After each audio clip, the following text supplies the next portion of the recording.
Okay, I think we'll try to get started. I'm going to turn this over to Abigail Knopf, who's going to start the third panel here. Abigail? Hi. Panel 3 will focus on transaction-related matters for swaps and futures, including block trade provisions. We're interested in hearing panelists' views on any challenges or issues that resulted from the recent conversion of cleared swap products to futures contracts or the Commission's current block trade proposals. The Commission has proposed a swap block trade rule, which has swap categories and methodologies for setting appropriate minimum block sizes for those categories, and has also proposed acceptable practices governing the pricing and size of block trades for futures. We look forward to the discussion about any issues or changes regarding consistency between swaps and futures regulations to existing regulations or to future Dodd-Frank rulemakings. Before we begin the discussion, I'd like to go around the table and have everyone introduce themselves and identify who they represent. Good afternoon. I'm Brian Durkin, COO of the CME Group. Thomas Farley, Intercontinental Exchange. Tom Callahan, CEO, NYSE Life US. Wayne Pistone, Chief Regulatory Officer, FXall, Thomson Reuters Company. James Cooley, CEO, Javelin Capital Markets. Robert Lee, Deutsche Bank. Bill Thumb, Principal at Vanguard. Sunil Hirani, CEO of Truex. Bill Emmett, President of PVM Oil Associates in the U.S. Neil Brady, Eris Exchange. Jerry Jeske, Group Chief Compliance Officer, Mercury Energy Trading. Don Wilson, DRW Trading and Chairman of FIA PTG. Thank you. To quickly review the format, we will have each panelist provide their prepared remarks for 4 minutes or less. Once we hear the panelists' prepared remarks, we will then start an open discussion so that we can hear from everyone. Please hold your follow-up comments until either your remarks or until after all panelists have had the opportunity to make their prepared remarks. And we will start with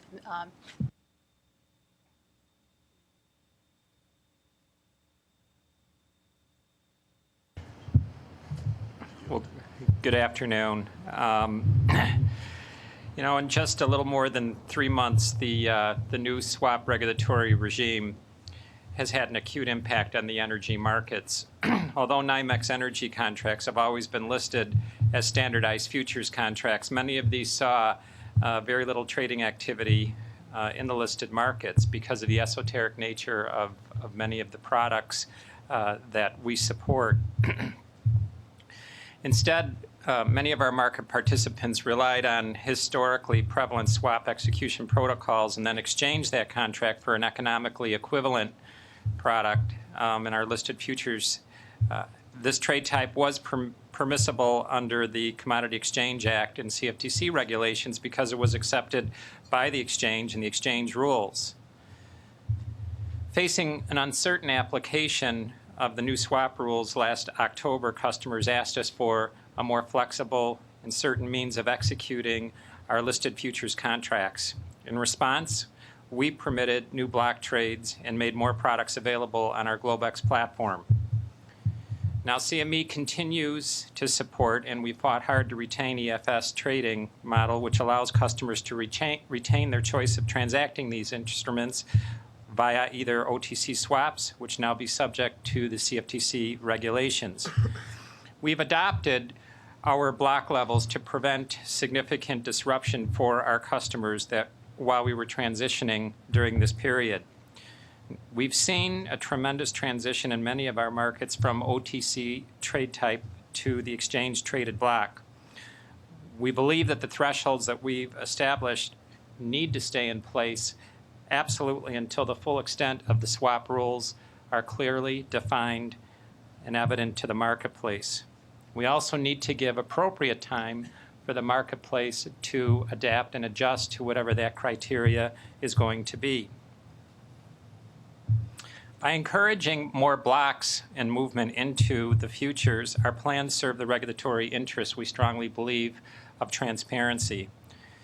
The new block trading allowed regulators and others to access real-time transaction pricing and size data, which is located on our website and is fully available through our market data feeds.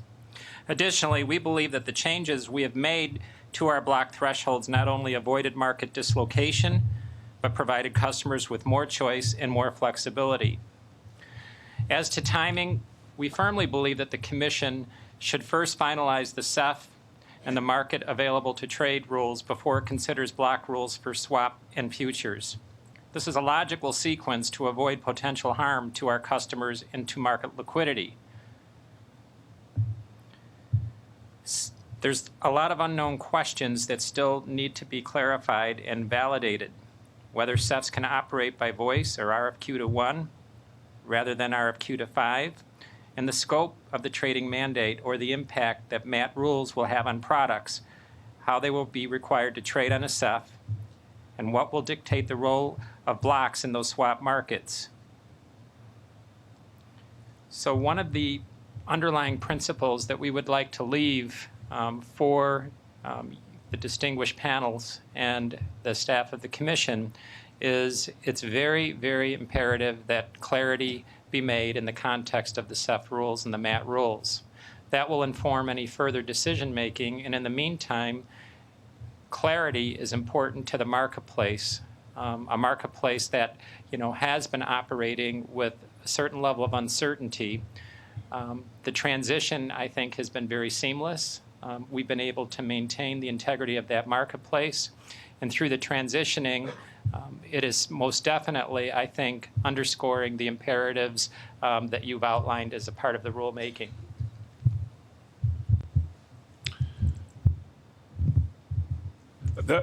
Pardon me. Markets have had the notion of a anonymous negotiation of trading, privileged and confidential portion of the market, if you will, for ages, and they will continue to do so. And we encourage staff to keep that in mind as you're contemplating block trades, both for swaps and for futures, and specifically ask you to consider the important role of these trade types in managing slippage for larger size trades, to understand the valuable role that brokers perform as part of this function, and in particular, to understand the value of block trades, particularly in a newer or more illiquid market, where allowing block trades is a way to build open interest, which is itself a way to build more liquidity.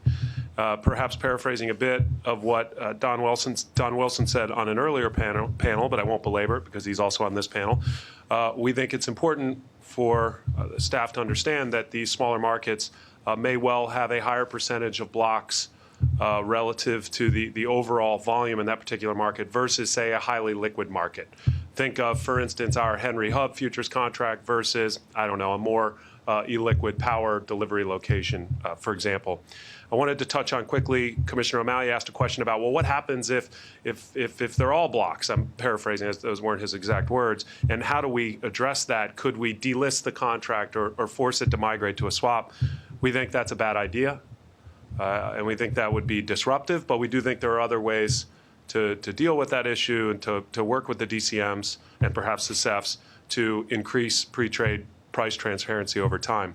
Just two final points. First, to the extent there are rules for block sizes for CEF-traded markets or even DCM-traded markets, we think it's imperative that you leave it up to those CEFs and those DCMs to determine those block sizes, albeit perhaps subject to some guidance or some guideline that you put forth. But we ask that you leave it in our hands to be able to update that periodically from time to time, because as we've seen in other analogous situations, that set of sharing the responsibilities in that way creates room for a little more innovation and more rapid response time on the behalf of CEF and DCM managers. That's all I have. My name is Tom Callahan. I'm the CEO of NYC Life US, which is the U.S. futures exchange of NYC Euronext. We trade precious metals futures, equity index futures, and interest rate futures. I'd like to thank the Commission for giving me the opportunity to participate in today's roundtable. At NYC Life US, we're focused on the operation of our DCM. We don't have plans to launch a CEF. Accordingly, we'd like to emphasize that whatever regulations the Commission adopts for CEFs, it not unintentionally negatively impact the operation of DCMs. It should be noted that DCMs functioned admirably through the financial crisis. When the OTC and other markets froze up, DCMs remained stable and liquid.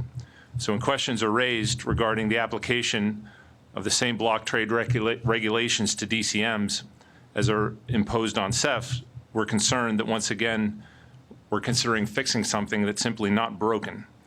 As noted by Commissioner Summers, the Commission in 3 different periods during the 2000s addressed how DCMs should set minimum trades sizes for blocks. Although language was tweaked and enhanced over time, the theme remained the same. Block trade thresholds should be set at a level which, given liquidity for the contract, a trade would impact the price of the market. We believe this concept should remain the central guiding principle as it sets the right balance to promote transparency without unduly sacrificing liquidity. And we believe DCMs are best positioned to make this judgment. We're also concerned that reporting times, particularly for our international equity index futures, not be set so that liquidity providers are unable to complete their hedges. And also, they should not apply to unexecuted, not held orders. Our global products involve 20 underlying markets worldwide, and the hedging activity needs follow the sun. Again, as Commissioner Summers put it, we would not sacrifice liquidity at the altar of transparency. I'm Wayne Pestone, Chief Regulatory Officer of FXall, a Thomson Reuters company, and I want to thank the Commission for inviting us to participate. We intend to develop and register a CEF and have devoted many resources over the past 2.5 years towards this goal. Thomson Reuters is concerned about the regulatory arbitrage emerging between the futures and swaps markets as a result of implementing the Dodd-Frank rules. We note the disparate regulatory treatment between futures and swaps with regard to margin, block size, trade reporting, and the volume thresholds that trigger swap dealer registration. In each of these cases, we think the right outcome is equal treatment for economically equivalent futures and swaps. Also, this equal treatment should occur at the same time. In other words, if a precedent exists in the futures market, the analogous swaps rule should be consistent with this precedent until and unless the Commission moves to change the precedent for both markets. For example, with regard to margin, we believe the margin for cleared swaps and futures should not be based on whether the instrument happens to be called a future or a swap. We ask that the Commission revisit the margin requirements and make changes so that it's based on an economic analysis of risk and liquidity such that equivalent swaps and futures products have this equal margin treatment. For blocks, we believe that the block size determination should be equivalent for both swaps and futures. Since the precedent so far is that the DCMs can set their own block sizes, we think that the CEFs, as SROs, should also be given this equal authority. If after a year of the Commission analyzing market data, it believes that the sizes should be changed, that change should apply to both markets. Thomson Reuters views competition as a catalyst for bringing the best possible experience to all of our customers. We simply want the swaps markets to be permitted to compete fairly with the futures markets on appropriate playing fields. Regulatory arbitrage between markets, especially arbitrage caused by the unintended consequences of a regulator's efforts to improve one of those markets, doesn't create the appropriate playing field to compete. Rather than asserting that swaps should simply have been traded on exclusively on DCMs, Congress created CEFs as part of the Dodd-Frank rules as an alternative to the existing model. However, we are worried that the swaps markets for CEFs won't be viable by the time CEFs are ready to launch later this year. We're asking the Commission to allow the CEF model to compete on an economic and customer service ground first. Therefore, we request that the Commission delay the effectiveness of listing any swap futures contracts on DCMs until the CEFs in each asset class are allowed to operate and can compete fairly. Thank you.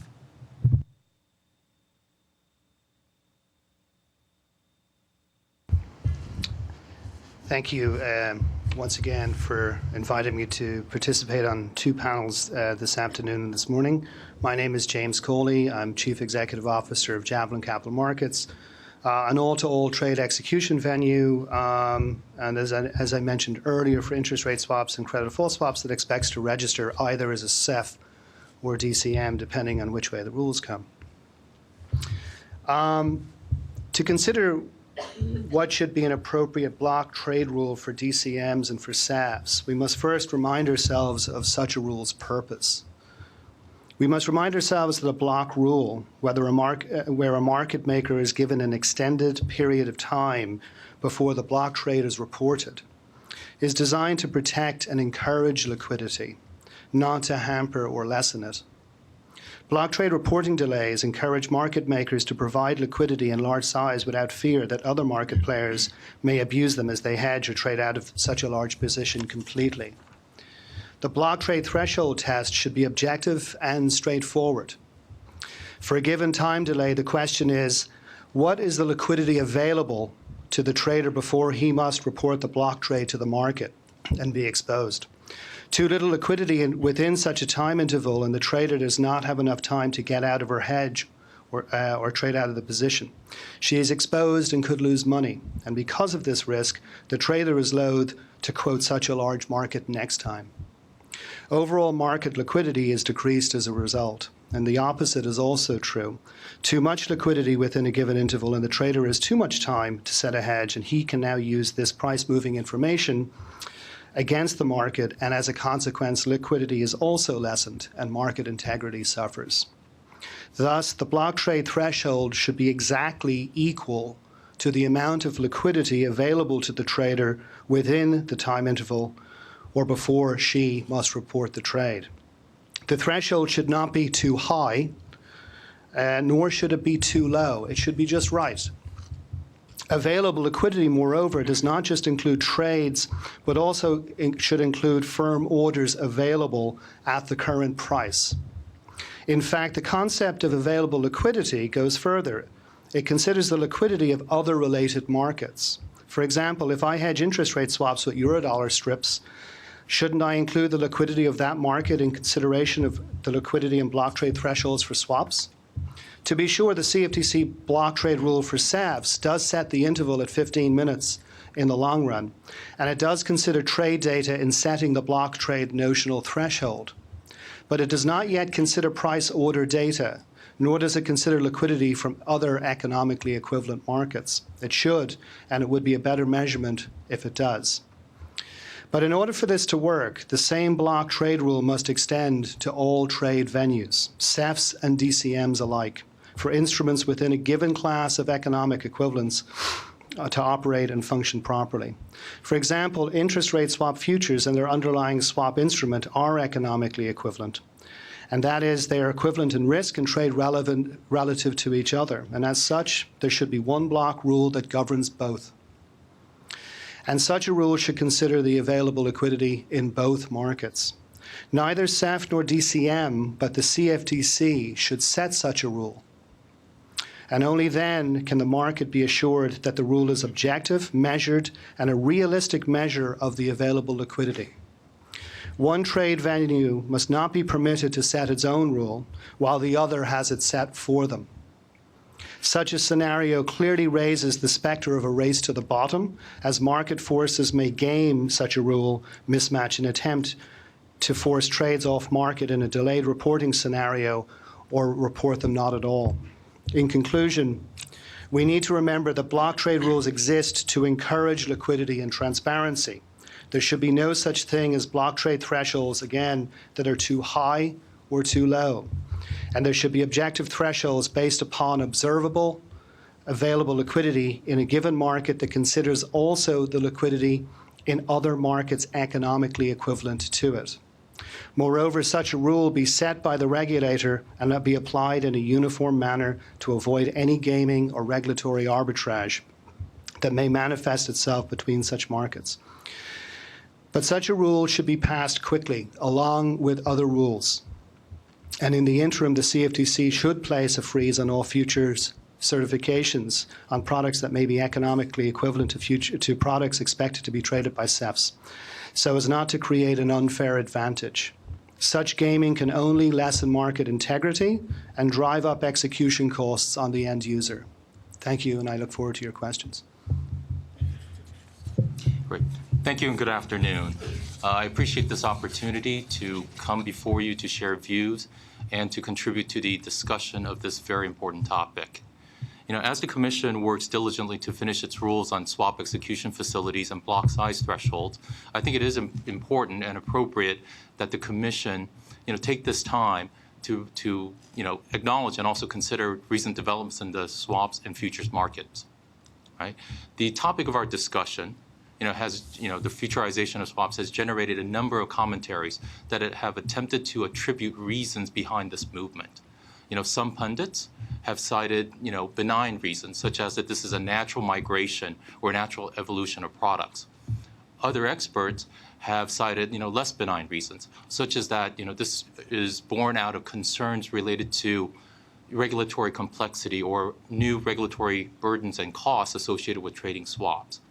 And others have also said that, the primary driver is regulatory arbitrage or regulatory differences in the treatment between swaps and futures. I think irrespective of the reasons behind it, now that the topic of regulatory arbitrage is before us and it's known to the marketplace, it's known to the Commission, I think it's sensible to take appropriate steps to address and mitigate whatever potential there is for regulatory arbitrage. Right? I think there are two critical areas that have been identified by the Commission, where basically regulatory differences could distort the competitive landscape in favor of one market over another. And those, the first of which is the setting of initial margin levels for futures versus swaps. Has been addressed by the previous panel. So I'll focus upon the block size thresholds. And I think in order to address any potential for disparity in the treatment, I think a logical starting place would be to look at the proposed rules on setting block size thresholds for swaps. And I think that's a natural starting place given that reporting and self-execution is new to the swaps marketplace. And when we actually look at the proposals for the methodologies for setting block size thresholds for swaps, I think if you were to look at the various comment letters that have been submitted, I think one underlying theme throughout is that there needs to be better calibration, right, for the particular swaps instrument in terms of setting the block size thresholds. Right? And I think just as an example where we perceive some weakness in the proposed methodology is, in the credit space for, as a starting point. In the credit space, if you were to look at what is the most liquid instrument, that right now is the 5-year contract on the on-the-run series of the index, right?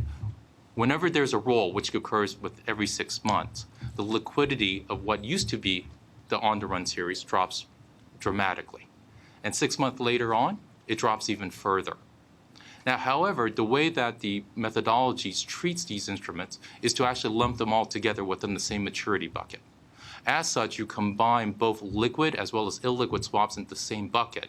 And that has the effect of actually, overstating the amount of liquidity for the less liquid products. And therefore, the block size thresholds may be set inappropriately for those less liquid instruments. And I think they're, similarly in interest rate space, when you look at, a 10-year fixed for floating swap, which is very liquid, and you pull it together with a 6-year, 7-year, 8-year, or 9-year, which are less liquid, you have the same effect here. And so I think a reasonable starting place when we actually look at and reevaluate the methodology, I think there should be a clear distinction between what is liquid versus illiquid, right? In order to, satisfy the statutory mandate, which is to really take into account the impact to liquidity, based upon public disclosure of information. And so, if we were to start looking at how we were actually go about it, I think there needs to be, perhaps more granular analysis of various contracts. I think a clear differentiate between illiquid and liquid products, maybe narrowing of the buckets so that you actually isolate liquid from illiquid products. And I think it's understandable that as for operation administrative ease, some bucketing would be appropriate, right? But I think it's really trying to highlight that within a bucket there are less liquid instruments, and by conforming the block size thresholds to the more liquid instruments within that bucket, you will deprive the market of valuable liquidity, right, in the less liquid instrument. I think another aspect, I think that was been alluded to by other panelists, is the question about who actually determines ultimately the size of the block size thresholds? And I think that's a reasonable question, but I think what's more important to the marketplace is to figure out what are the common principles behind how that is actually determined. And I think there should be a common sense approach in terms of setting the basic guidelines.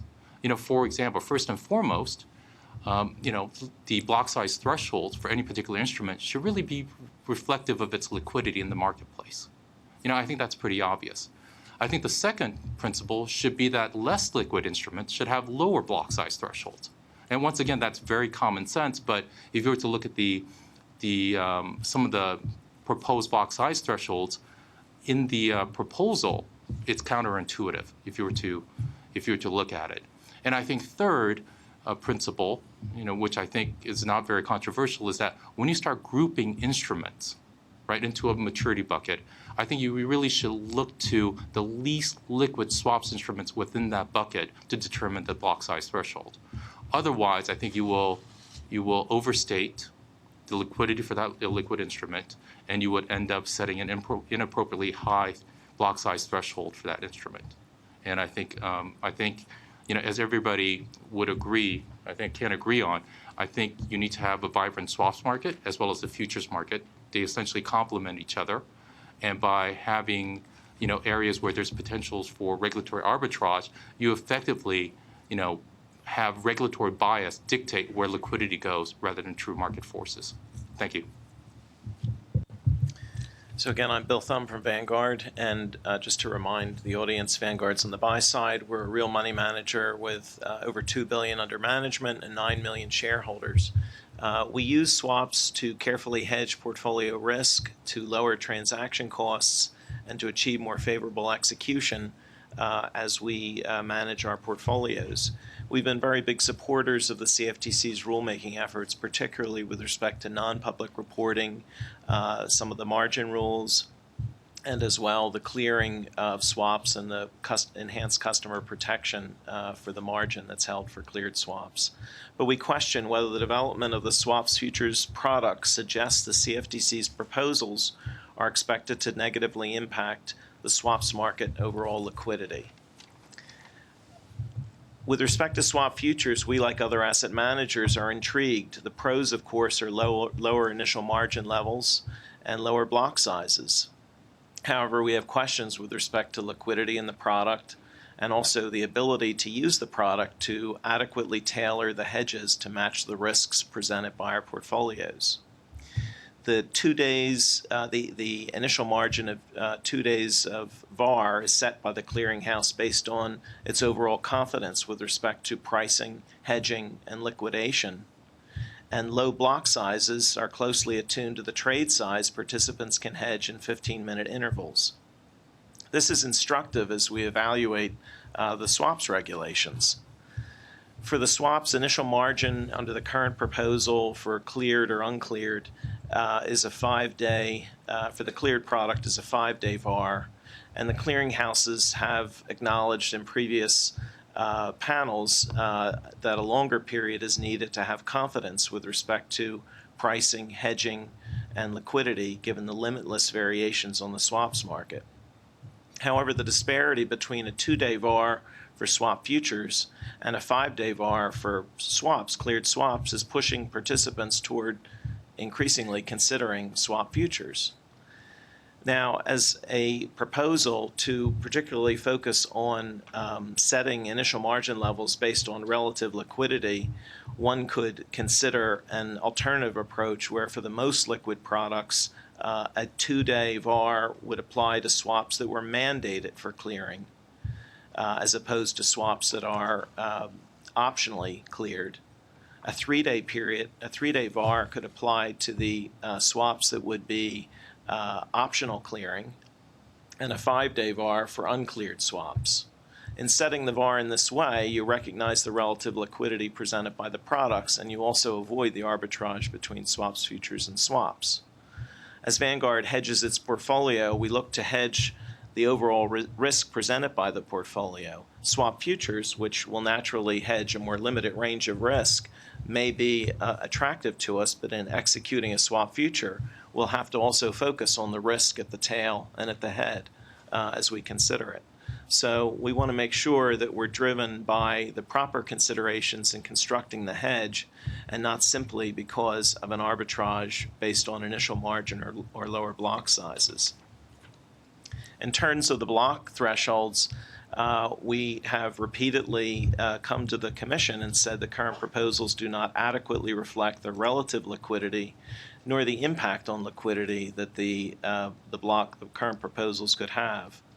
While we also think the current 30 to 15-minute public reporting delay is too short to actually hedge positions, we recommend a number of changes with respect to the block threshold approach. First of all, treat all trades as blocks for the initial year while information can be gathered. Secondly, study the data from the SDRs to determine both the categories based on differentiated liquidity buckets. And rather than run through examples, I'll turn your attention to the May comment letters submitted by the ICI, by SIFMA AMG, and by ISDA, as well as our own letter from May that illustrates the many additional levels of granularity that we think should be applied in assessing blocks. Fourthly, set relative block thresholds based on the volume that can be executed immediately without moving the market. In other words, we want to be able to put trades in that are not blocks where we can expect the dealer to hedge its position immediately without impacting the price that it charges to us. Fifthly, refresh the block sizes quarterly. The current proposal simply has too long a period to refresh the assessment of the relative liquidity. And finally, report trades above the cap at the block level. So finally, when the CFTC sets more granular categories and establishes relatively appropriate block sizes, keep in mind that market participants such as Vanguard will still need to break trades into sizes that can be hedged in that 30 or 15-minute period to avoid pricing disruption. This may add significant costs to our execution, costs which will of course be borne by our shareholders. The costs will include having to execute multiple small trades, which will increase transaction costs. And indeed, as we execute subsequent trades, the price for the subsequent trades will be impacted by the trades we put on initially. Vanguard's trading draws on the need to hedge across multiple portfolios. We aggregate the hedging needs and try to execute a single trade to cover the hedging across all the portfolios, then allocating the trades to distribute the hedging. If we have to break those trades up, we will obviously incur additional costs associated with that and possible pricing differences. So thank you again for inviting me to speak, and be eager to answer any questions. Hi, I'm Sunil Hirani again of Truex, and thank you very much for inviting me to participate in this roundtable to talk about some of the salient aspects of Dodd-Frank relating to swaps and futures. Truex is the first regulated exchange approved as a designated contract market by the CFTC initially for the interest rate market.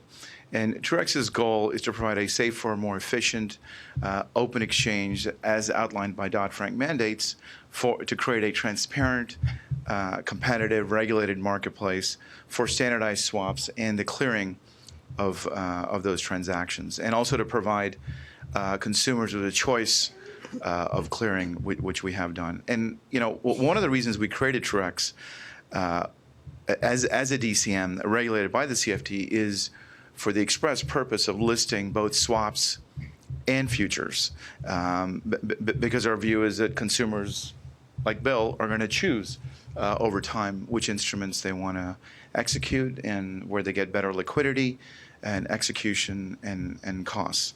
So creating a DCM, we believe, is going to allow us to leverage the benefits that have long been enjoyed by the futures markets to be utilized by the $600 trillion interest rate swap market. We need a CFTC regulated exchange like Truex that provides all the benefits of futures to standardized swaps, including pre-trade transparency, trading on a regulated venue, i.e. DCM, post-trade transparency, true end-of-the-day close, and anonymous execution with a fully with a fully cleared model. So I'd like to make two primary points, and they dovetail very nicely with some of the comments. My first point relates to those class of swaps that are very liquid, that are very standardized, that trade on a transparent exchange, that are cleared, that are very much futures-like. And so for those class of swaps, not for every class of swaps, but for those class of swaps, we would encourage the CFTC to craft a regulatory framework that treats a standardized swap, which is futures-like, similar to the framework that has existed and worked extremely well in the futures markets for a long period of time, as long as the futures contract is equivalent in terms of risk, time for liquidation, volatility, pre-trade transparency, and clearing. But as things stand today, even if a swap is traded on an exchange, on a DCM, with the full benefits of transparency and equivalent risk, time for liquidation, and clearing, it is not equal to a futures contract. And for an equivalent amount of product standardization, because there's been some discussion in the previous panels, so I'm not arguing that products that are not equivalent from a product standardization perspective should be treated similarly, but those contracts that are equivalent from a product standardization perspective, risk, liquidity, and transparency, and hopefully regulatory oversight, should be treated in a similar and consistent fashion. My second point relates to those class of swaps that are not liquid nor are standardized. And for those class of instruments, it is necessary for market participants to trade them off the run or in a block fashion, life cycle events that cannot be easily captured in a manner that I described the first class of transactions. Swap traders need to be able to terminate pre-existing swaps. They need to be able to novate them and compact them. And looking at some of the recent SDR data and anecdotal market information, a majority of the clearable swaps, of the reported clearable swap transactions were done actually in off-the-run instruments that were either terminations, trading old series, novations, or unwinds. And for these class of non-standardized swaps, we must allow swap market participants to execute them off the run, similar to how it happens in the futures markets on DCMs. And the CFTC should ensure that these transactions can be executed on regulated DCMs in a manner similar to what's permitted for futures, such as blocks, exchange for physical, and exchange for risk transactions.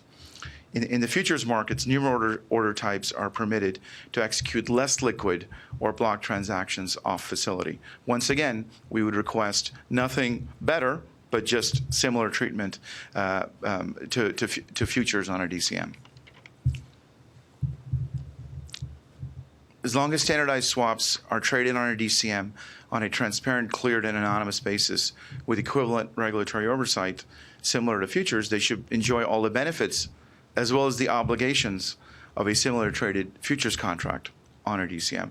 What should matter is what's substantive about a financial instrument, not the name of the wrapper or the package in which it is delivered. The objective of the Act was to regulate swaps in a manner similar to what's worked extremely well in the futures markets for so many years.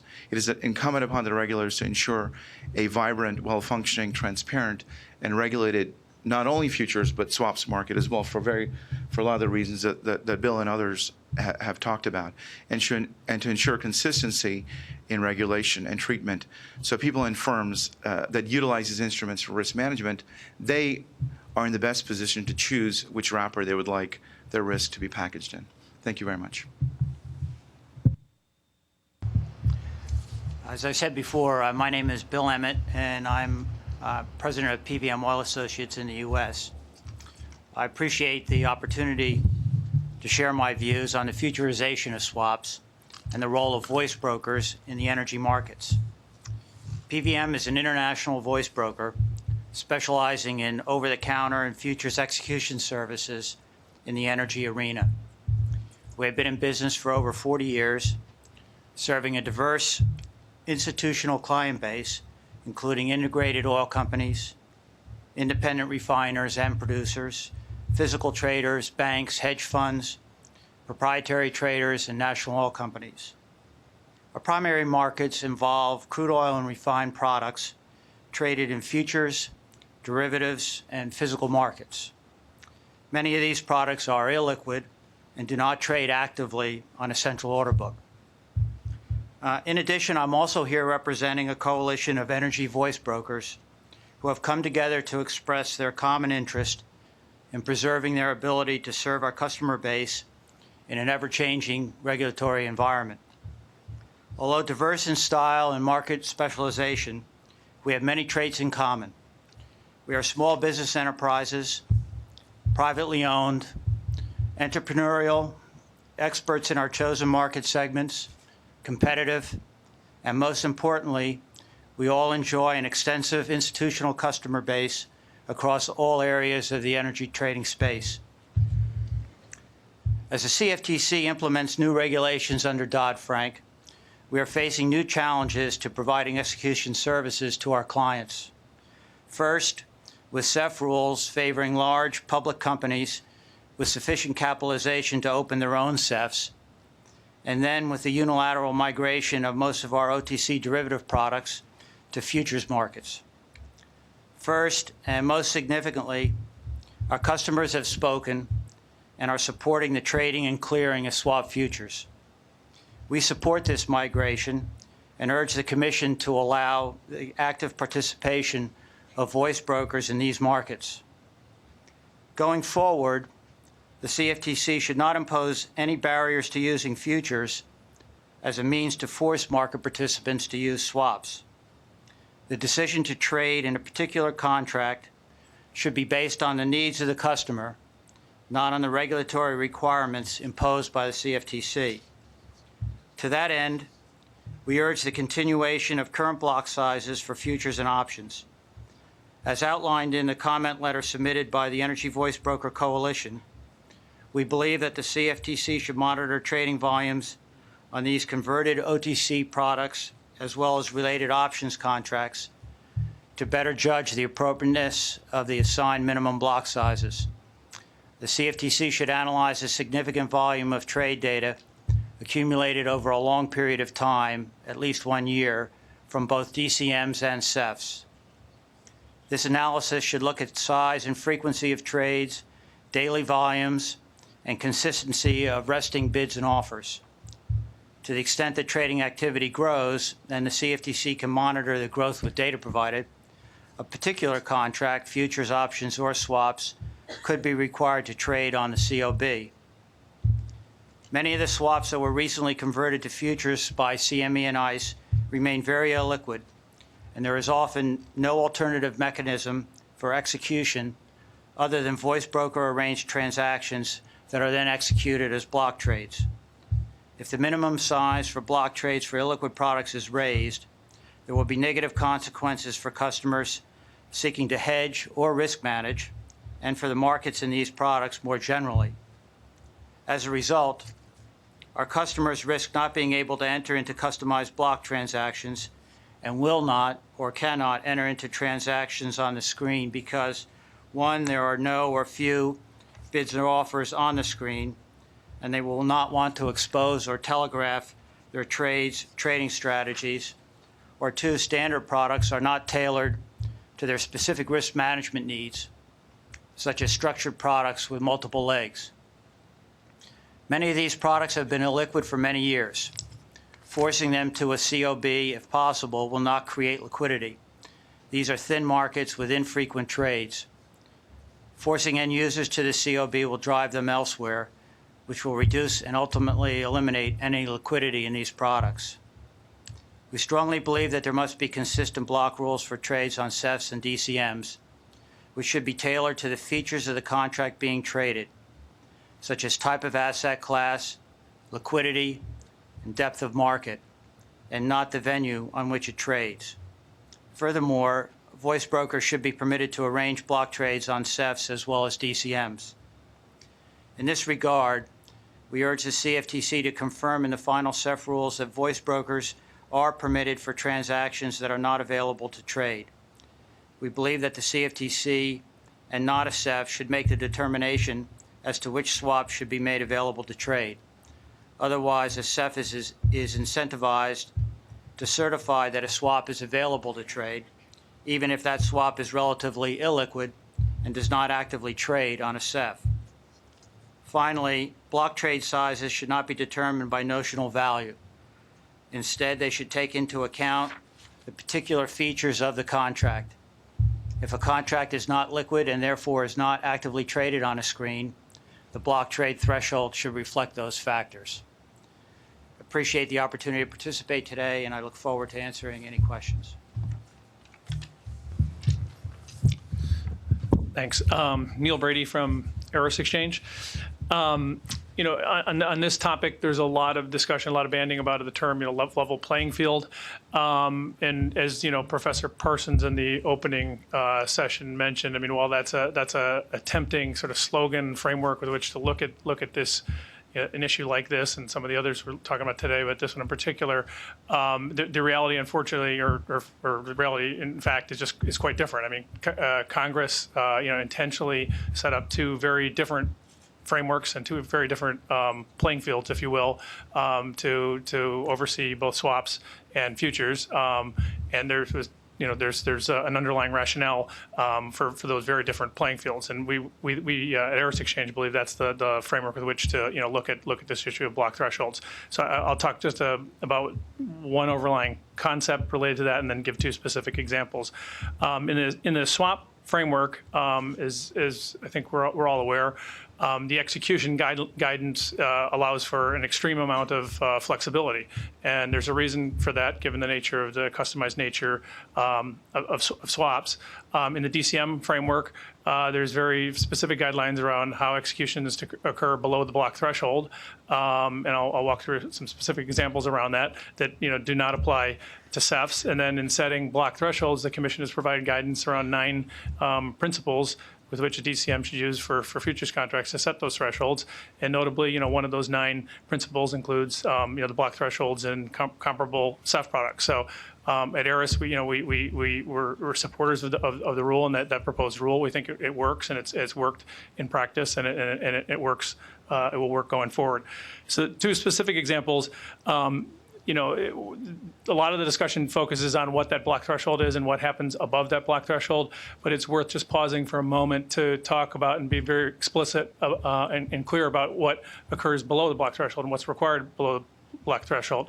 At Eris Exchange or other futures DCMs, we have a central limit order book. We have an anonymous central limit order book. We have stacked bids and offers that are fully transparent. Executions occur in sub-millisecond time frame and are reported instantly to the marketplace. Importantly, RFQs for off-the-run or customized structures. Those RFQs are seen by everybody on the platform. Anyone can participate in the response to that RFQ. Anyone can step inside of the best bid and offer, and the matching occurs according to price, time, priority. So very, very different framework than the framework that's been laid out for CEFs, whether that ends up being, send it to 5, the RFQ to 5 people or send it to 3. And we think we think Congress in setting up these frameworks was intentional about doing that. So just to us to talk about equivalency and that the threshold should be identical in the 2 venues, just doesn't make a lot of sense. Should it be one of the factors considered in a DCM setting, block thresholds? Sure, and that's already in the DCM, the proposed guidance. Second, major sort of area to clarify is clearly Congress mandated for swaps and CEF execution multiple venues. I mean, there are multiple CEFs trading the same contract. So to take that in practical terms, if a client were executing a $500 million interest rate swap, that could be cut up into 5 different RFQs on 5 different CEF platforms with 5 different sort of ways of operating or protocols that allow for purposely and intentionally a maximum amount of flexibility. If you map that over into the futures example, that one $500 million trade in an interest rate swap future would be occurring on a single venue. It would have a larger impact as a single trade, flexibility in the CEF and the swap arena Therefore, it seems quite logical to us and intentional that that the thresholds could be higher, because what's allowed under the threshold is a lot more flexible. So happy to answer questions and engage in the dialogue, but in conclusion, we support the framework that's been laid out by the Commission and believe there's very strong congressional intent on setting up two distinct frameworks. Good afternoon, and thank you for inviting us to speak here today. My name is Jerry Jeske, Group Chief Compliance Officer for Mercury Energy Trading. We are an energy end user. Our operations span 50 countries and over 40 offices with facilities as well as general office space. We invest in upstream assets, we manage midstream operations, we ship, store, blend, and transact in the physical commodities, including crude, refined products, fuel oil, coal, biofuels, emissions, natural gas, electricity, and base metals. Along with this activity comes the need to manage price risk. In order to manage our commodities-related risks, we are dependent upon the standardized futures contracts as well as the OTC derivatives markets. We are customers of both the exchanges and the broker community.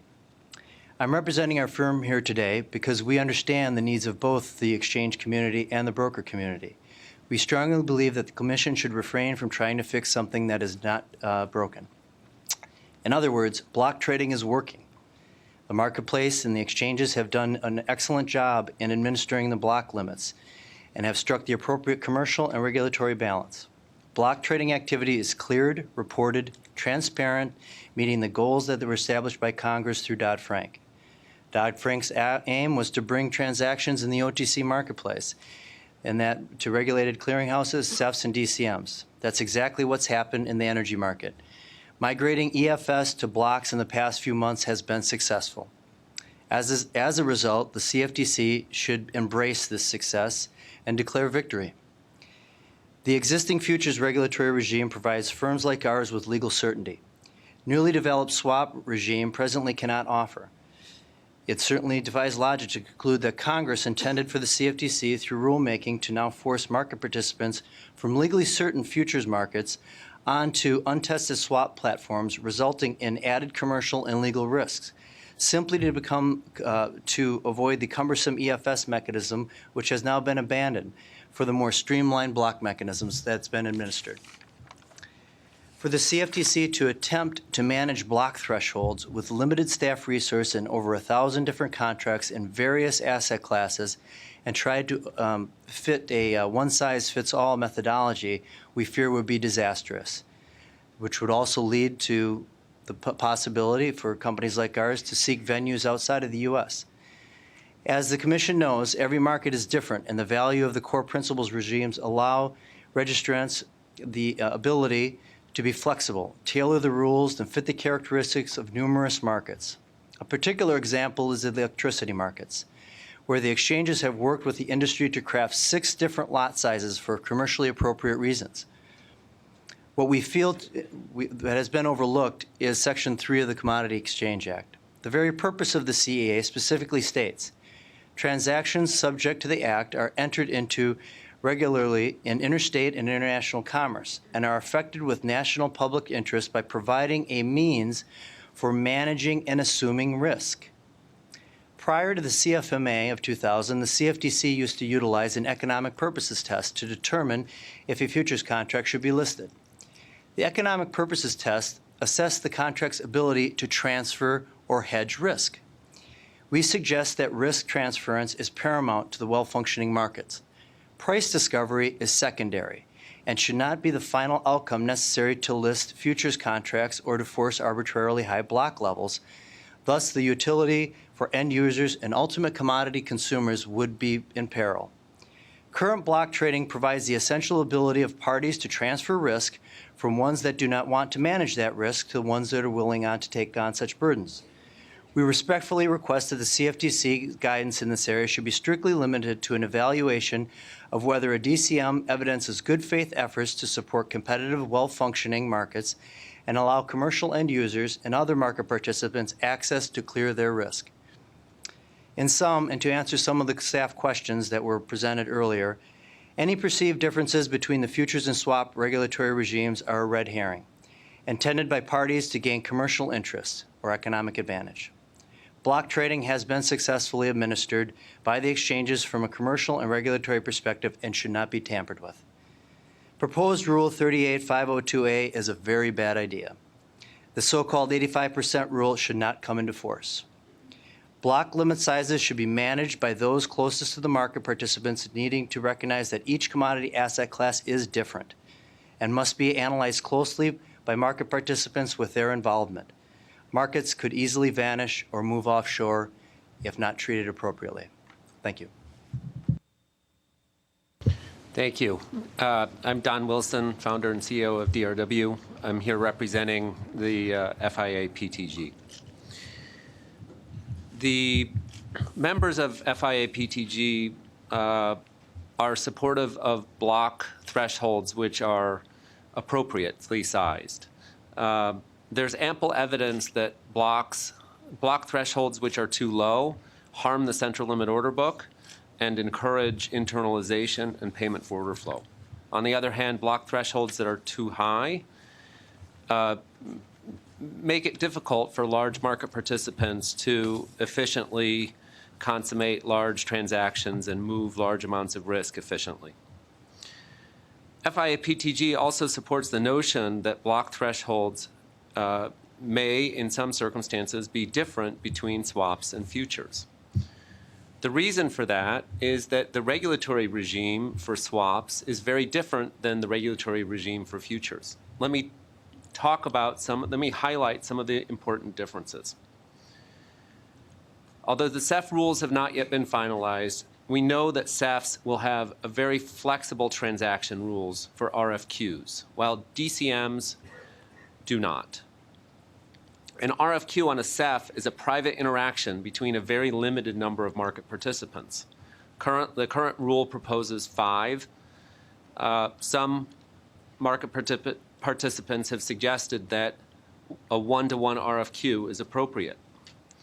To be clear, a 1-to-1 RFQ is a block trade by a different name. On the other hand, on DCMs and futures, an RFQ goes out to the entire marketplace so that everybody can respond to the expression of interest to transact. Because of this very high degree of flexibility afforded to CEFs for transactions not considered blocks, but also not consummated in the central limit order book, it is reasonable that CEFs are subject to relatively high block thresholds compared to futures. Because identical swaps, including swaps which are cleared at the same clearinghouse, can be transacted on different venues, unlike futures, which are, of course, a vertical model, it is reasonable that the CFTC should be responsible for setting the block threshold for all swaps. Furthermore, because a block is just a privately negotiated transaction and really isn't transacted on a platform, it is important that DCMs that list swaps are held to the same block threshold as the CEFs for the same swap.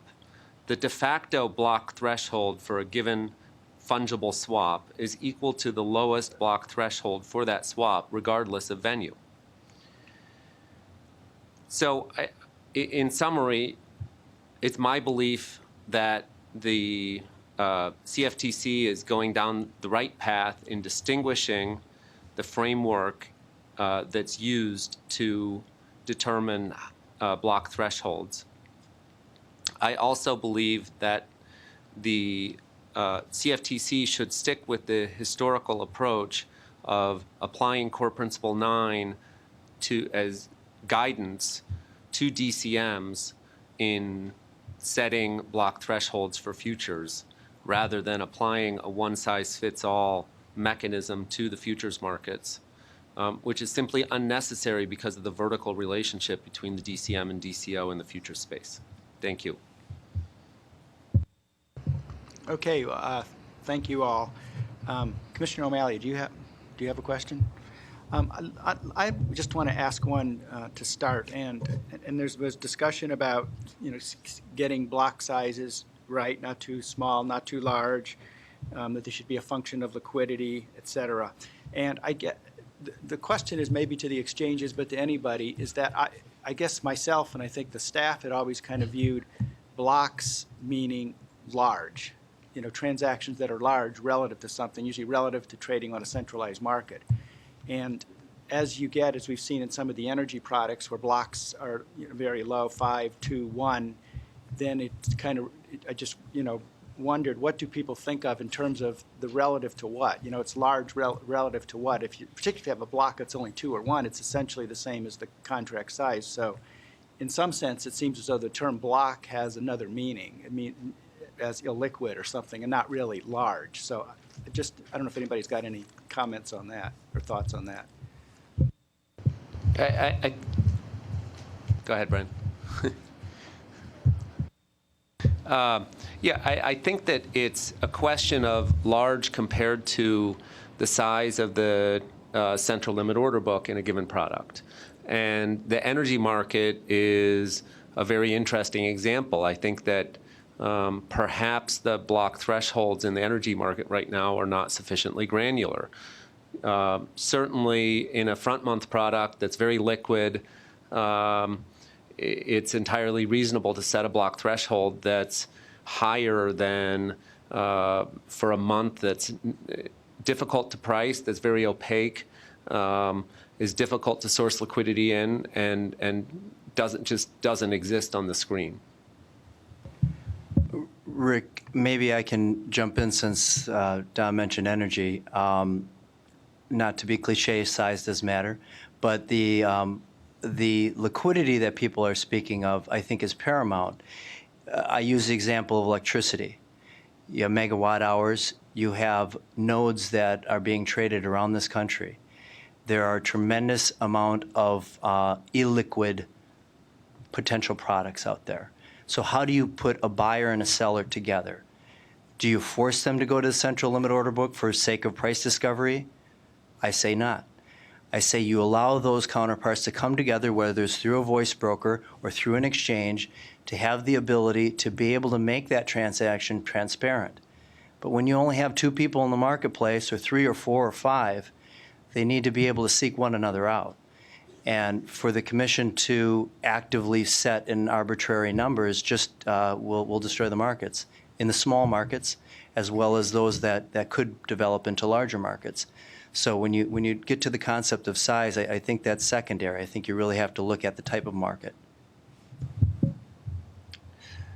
Having recently gone through this in great laborious detail, I would agree with both of actually what Don and Jerry stated. I mean, you have to look at when you're talking about over 1,000 products in the energy space that you're trying to respond to a marketplace that has obviously spoken loudly that there is a need for these risk management tools, and you look at the more liquid type contracts that are a bit more conducive to a CLOB-like environment, you will see a greater correlation of higher block thresholds associated with those particular products.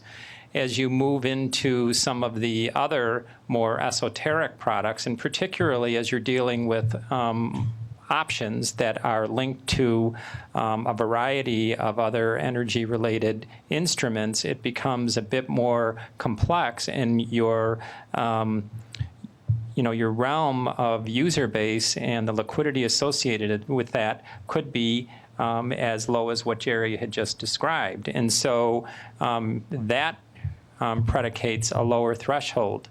When we went through this for the conversion of all of our products, we did do it there was a semblance of process that we went through, and we took all of the available market information, data, liquidity elements, the uniqueness and structure of the product to come up with the levels that we chose.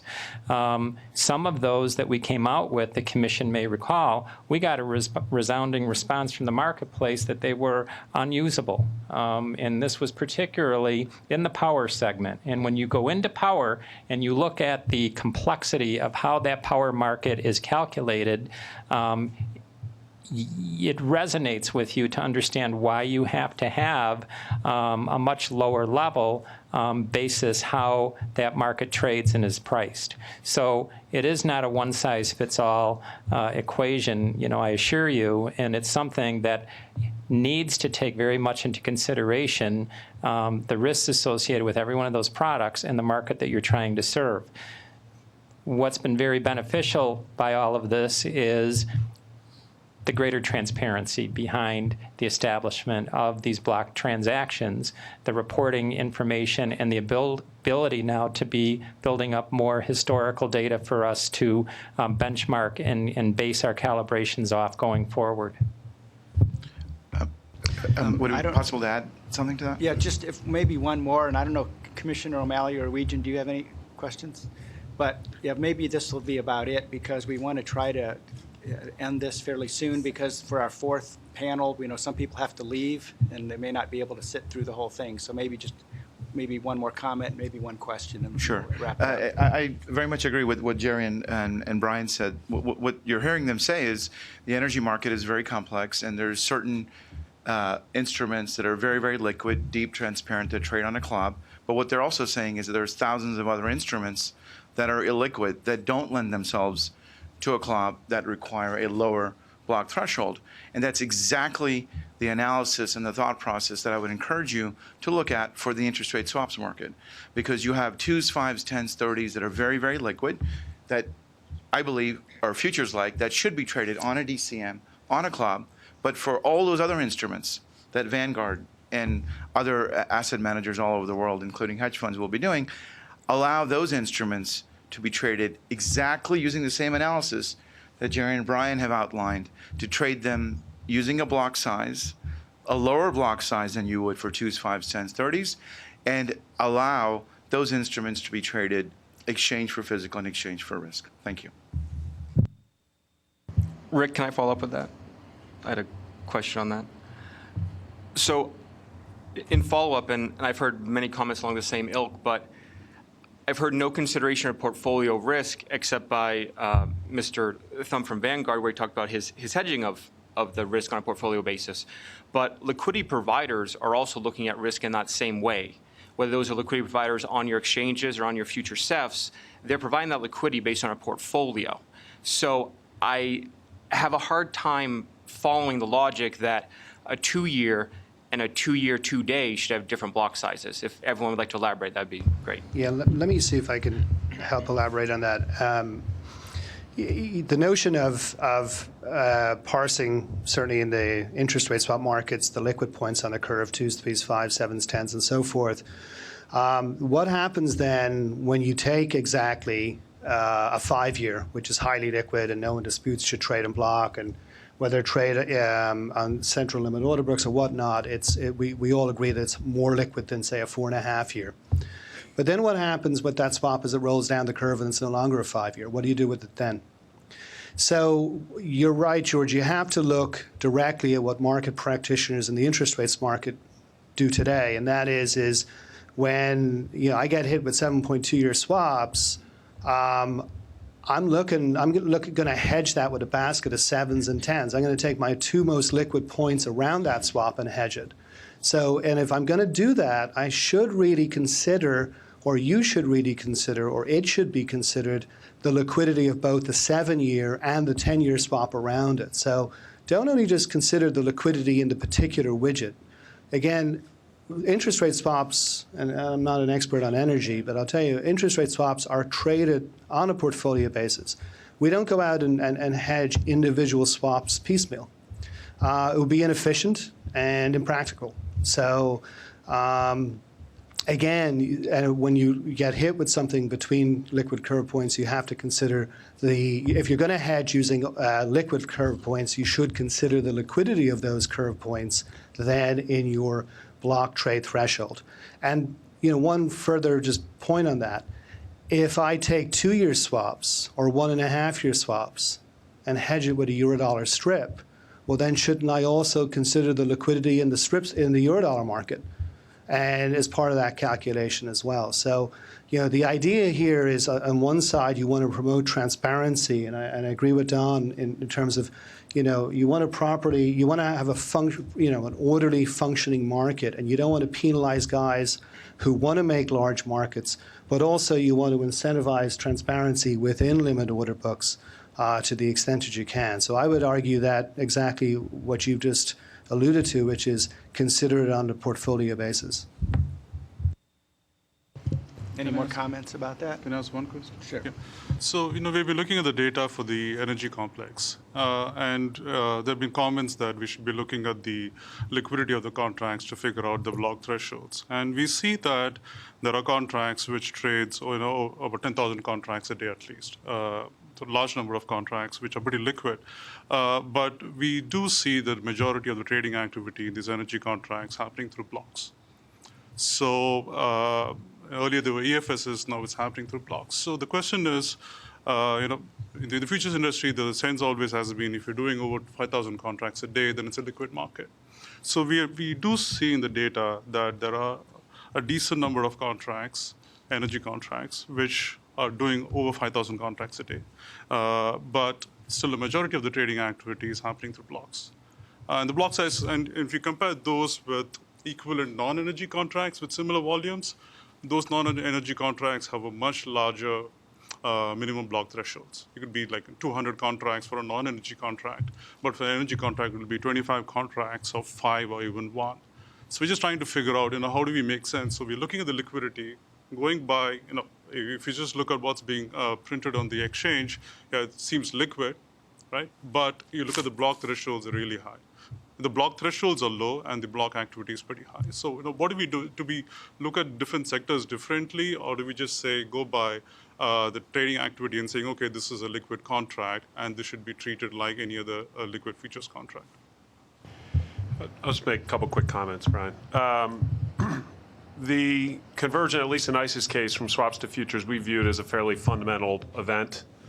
And, our kind of internal mantra was a version of the Hippocratic Oath, do no harm.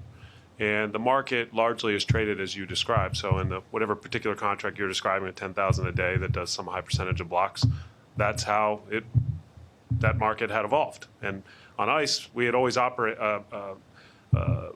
made a central limit order book available to customers alongside block trading, and the market, for whatever reason, in that particular case, had evolved in that way. So as part of the conversion, our goal was to do no harm and provide the ability, both the Friday prior to our conversion as well as that Monday morning when we were futures, for the market to continue to behave as it always has. I would give it some time. This was just October. These markets are now futures. My sense is that they will evolve. You probably will see more central limit order book trading. And I think it's probably a more interesting intellectual or academic conversation 6 months from now or a year from now, once these markets as futures have had a chance to mature. I would add to that comment, certainly from a user's perspective, what you're talking about is electronic screen-based trading versus voice broker trading. And I think, as Bill mentioned, you've got the broker community out there that's trying to provide that liquidity. Call it an EFS, call it a block. It's irrelevant. Those transactions have grown up in the voice broker community. You can't flip a switch overnight and make it different. You can't make people behind their desks start trading on a screen immediately. The point Tom made about give there some time is absolutely correct. People aren't going to change their customer practice overnight. The change between EFS and block has been a very constructive one because it's streamlined. You don't have 2 swaps anymore. You have 1 transaction. It's a lot less clunky. The market likes it. It works. As it relates to the broker community, if everything's forced into a central limit order book, you're forcing the brokers out of business to a large extent. And I don't think that's good for anybody. Certainly in the physical world, you have to have brokers communicating. Again, there's not enough counterparties out there. And, we strongly believe that the Commission should do nothing to chase away counterparties in a nutshell. If I could just add. Yeah, maybe one last comment, because we don't want to lose our panelists for the next panel. Sure. Just real quick, in our letter from May, we quoted a study from ISDA that showed the average daily trading volume for all interest rate derivatives is 6,800 trades, of which 2,500 are new price-forming trades. The most popular, the U.S. dollar 10-year swap, trades on average of 200 times a day. So while the breadth of the market is huge, the depth of the market is actually pretty shallow. So when you think about the current proposal, which has extremely large block sizes in the proposal, it's really out of whack given the actual liquidity that's presented by these products. So if those proposals continue on, it will really disrupt the available liquidity of the products and certainly the price that we as users get for trading those products, given the depth is so small. Well, thank you all for your participation on the panel. I think we'll take like a 5-minute break. Maybe at 3:10 we'll start back. Thank you.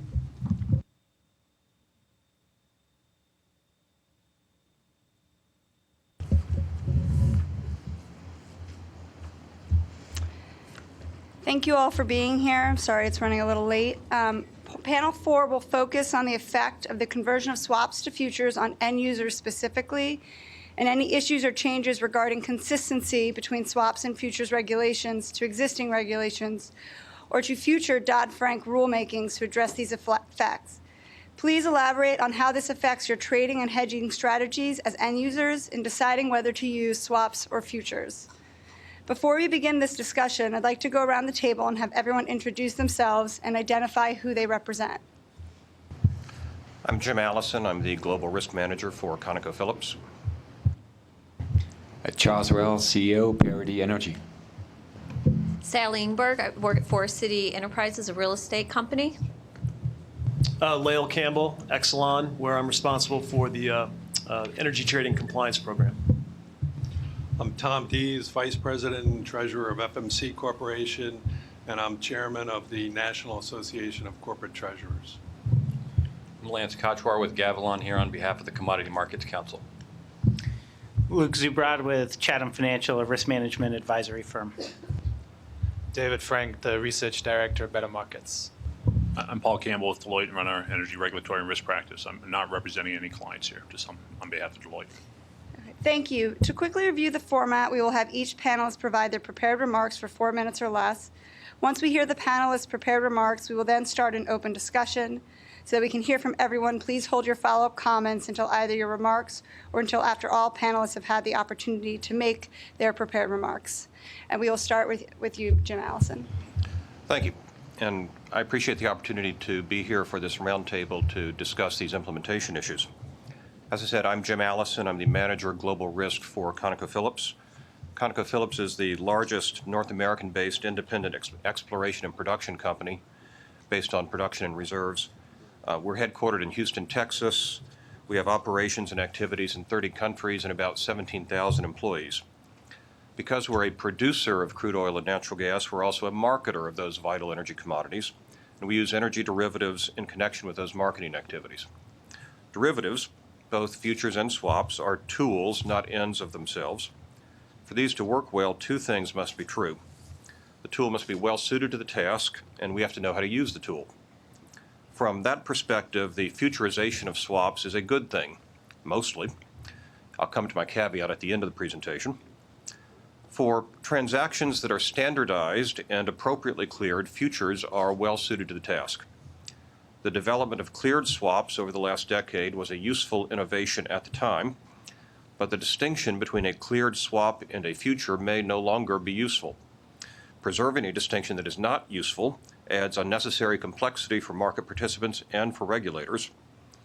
In short, it appears to me that cleared swaps is now a redundant distinction in the marketplace. Futures do what we need these transactions to do. Futures markets have evolved to facilitate the breadth of transactions we need.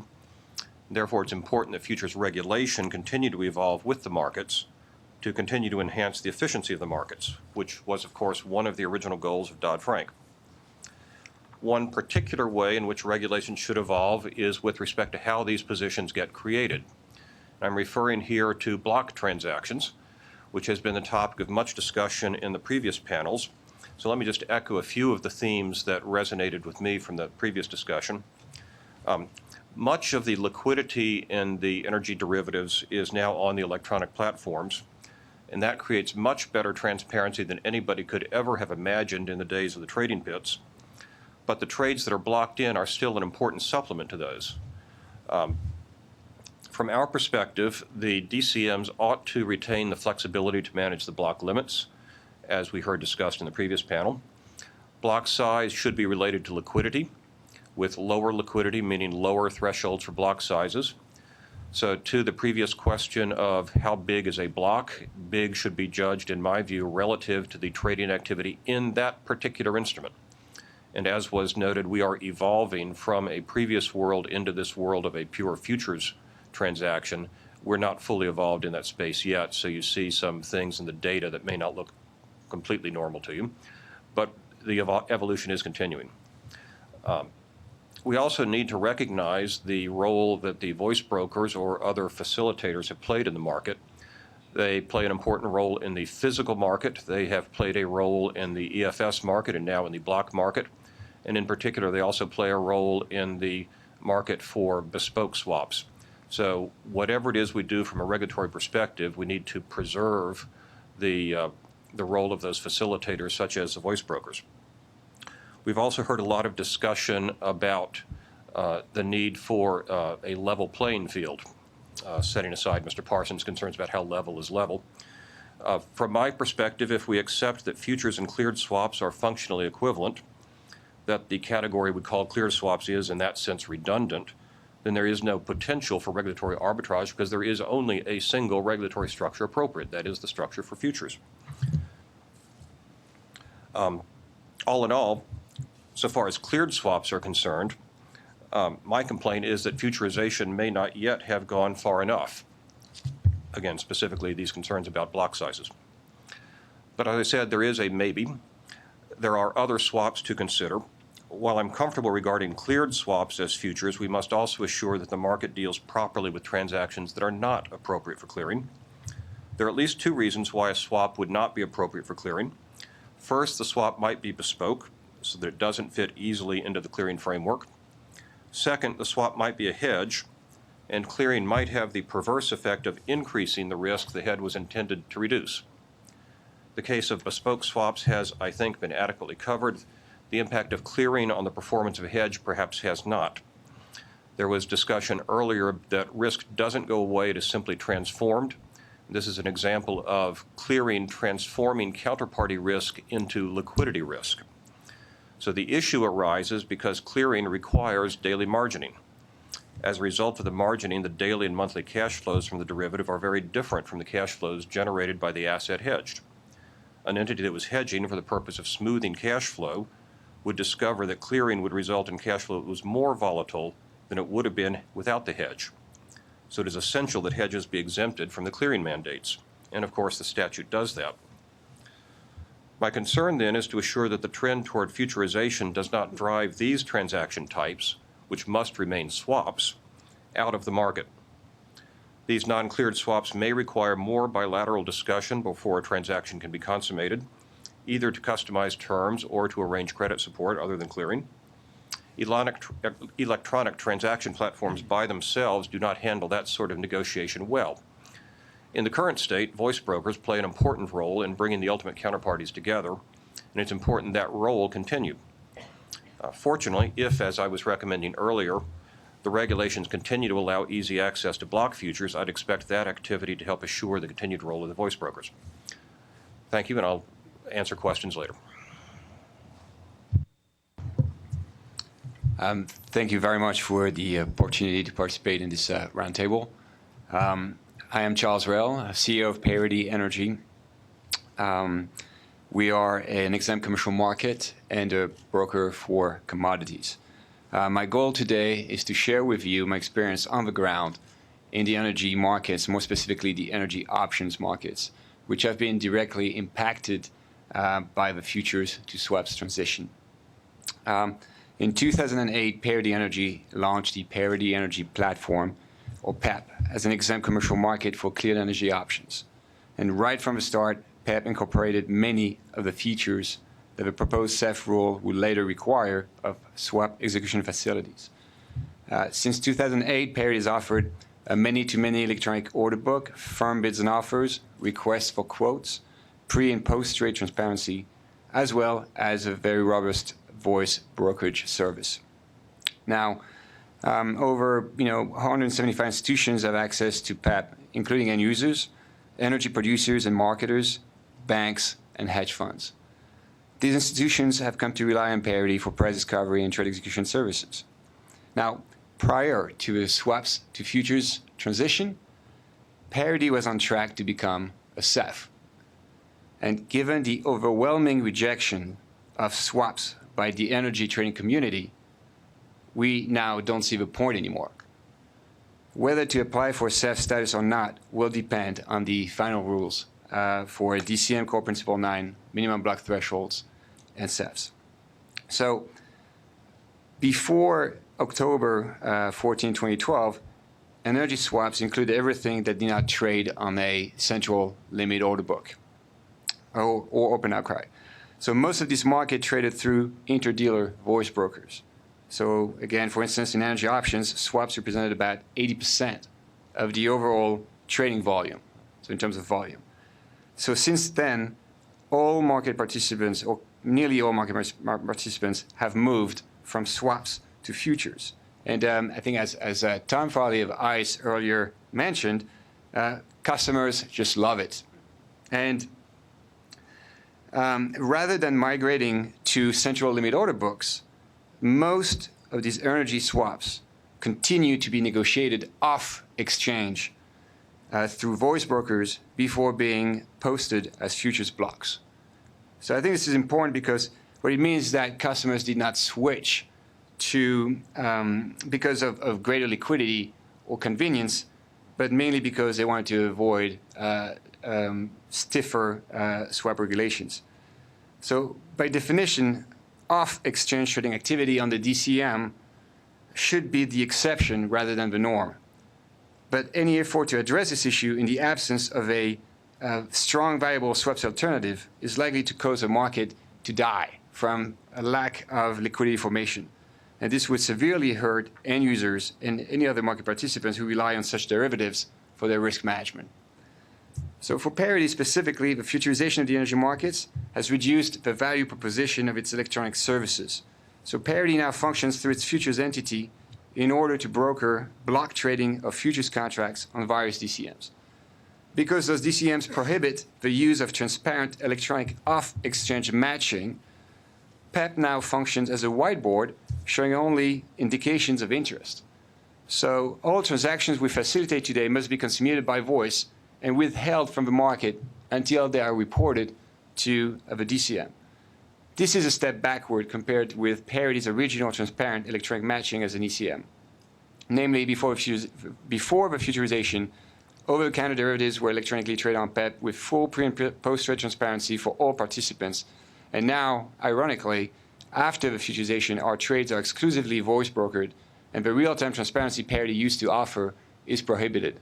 So as a result, I respectfully ask the Commission to determine whether it is in the interest of end users and other market participants for DCMs to have rules which prevent the facilitation of block trades on a system that's accessible to multiple participants and that allows for electronic matching.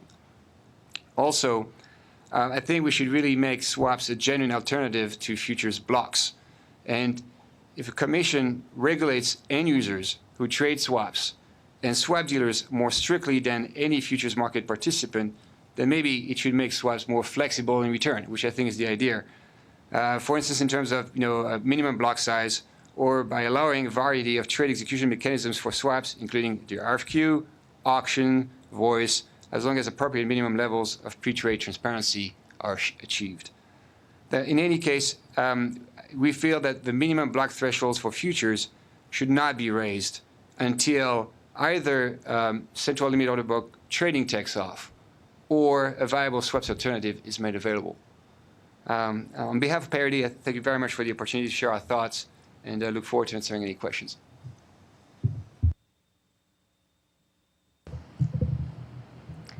Hi, thank you for allowing me to speak today about the futurization of swaps. My name is Sally Ingberg, and I'm Vice President of Debt Management at Forest City Enterprises, which is a national real estate company headquartered in Cleveland, Ohio. One of my main responsibilities is to coordinate our derivative risk management strategies on behalf of the company. These derivatives are simply used to mitigate interest rate risk on our mortgage and corporate debt financings. This is done to minimize the exposure to our largest single expense, interest expense. Derivatives have been an extremely useful tool for Forest City over the past 25 years.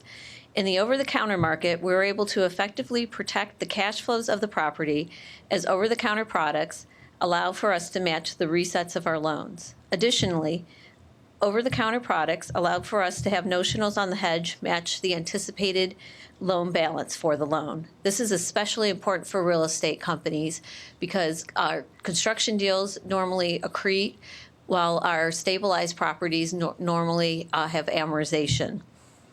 Last, of utmost importance, many times the collateral on the derivative in the over-the-counter market is secured by the property rather than cash.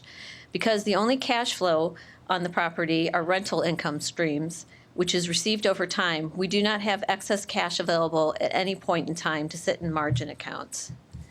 In the event the borrower ceases to be able to make its payments on the loan, the lender would be able to recoup its losses on both the loan and the swap through the value of the property. To the extent the building value had diminished so substantially that it ceased to be able to cover the lender's losses on the loan and swap, the lender's losses would be no more than the losses that they would have incurred on a comparable fixed-rate financing. How do we ensure that we get the most efficient pricing in the over-the-counter markets? Many times, in order to get the best price and maintain transparency, we conduct competitive auctions amongst a group of swap dealer counterparties who are all important bank relationships.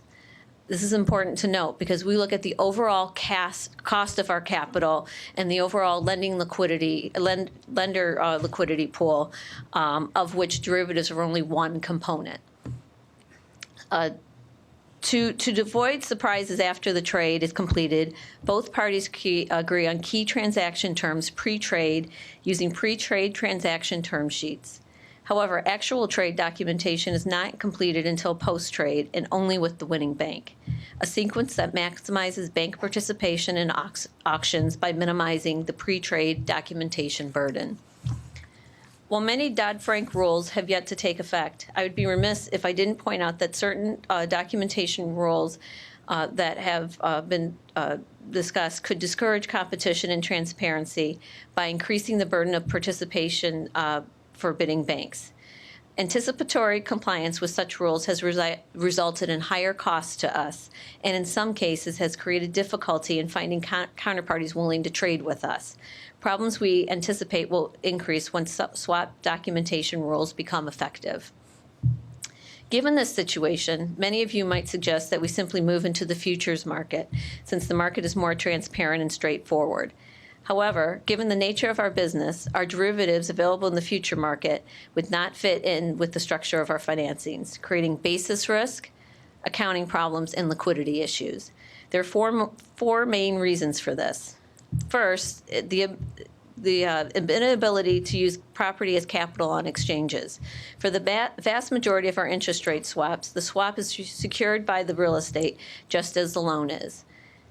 Exchanges cannot accommodate real estate assets as collateral, and most importantly, our lenders have requirements within their documents that we are not allowed to have any other kind of subordinated financing, such as posting cash, taking something out of the lender's ability to get their money back on their swap and the real estate should something happen to either.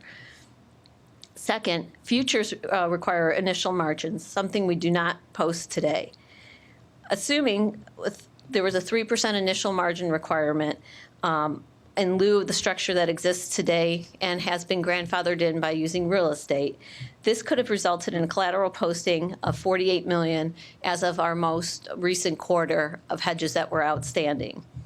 Third, exchanges and central clearing require variation margins. As of our most recent quarter end, If all of our swaps were required to post cash, it would have resulted of us posting an additional $180 million, which would bring the total amount of cash required to be posted to be almost $230 million. This would have been an extraordinary use of our cash, since as of last quarter, we only had $214 million available on our credit facilities that is used to fund the entire operations of the company. To be clear, as a real estate company, our core area of business is the management, ownership, development of real estate. Hedges are not that main component, and therefore we can't have our cash availability potentially tied to a non-core need. Last, the futures markets do not accommodate the customization needs required to perfectly address our risks. So taking these factors into consideration, the question is whether the over-the-counter markets are no longer cost-effective, or if there are not enough counterparties who are willing to participate, will a company like Forest City end up leaving the over-the-counter market and move into the futures market? This is unlikely for the reasons that I've cited today. What this ultimately means for a borrower like Forest City is to go into higher-cost fixed-rate financing or leave our floating-rate debt unhedged. This results in a loss of transparency, loss of flexibility, and increased risk to non-financial end users like us. I therefore urge you to take into account the needs of end users when designing requirements like capital and margin requirements that could already adversely impact our end user ability to utilize the over-the-counter derivative market. I thank you again for allowing me to speak on behalf of non-financial end users who are simply using derivatives to mitigate fluctuations to risks. Well, thank you, and I want to thank the Commission for the opportunity to be here today to discuss this important topic that impacts energy markets and energy companies like Exelon. Exelon is one of the leading companies in the physical commodities space. Exelon is the #1 competitive power generator in the nation and owns nearly 35,000 megawatts of generation assets. Exelon, through its Constellation brand, serves physical commodity needs of approximately 100,000 business and public sector companies and customers, including 2/3 of the Fortune 100. Exelon also serves approximately 1 million residential customers, their electricity and natural gas needs. As an end user, Exelon actively participates in the futures and swaps markets to hedge and manage risk related to this physical portfolio. The substantial majority of the company's hedging activity is conducted in cleared markets, in particular on ICE and on NYMEX, and often originated through voice brokers. Prior to 2012, these hedging activities were mostly in swaps. But starting with the ICE transition in October, these hedging activities are now conducted mostly in futures. The switch to futures has been relatively seamless from Exelon's standpoint as an end user. For the most part, little has changed in day-to-day hedging operations. The transition to futures, however, has had one material and significant impact on our business, and that is in the area of compliance. Exelon is committed to having a reputation for excellence in compliance, and compliance is a critical component of every business decision the company makes. In the energy sector, and in particular in the context of Dodd-Frank, many of the standards for compliance are subjective, qualitative, and oftentimes confusing. However, the transition to futures has provided a refreshing source of compliance clarity.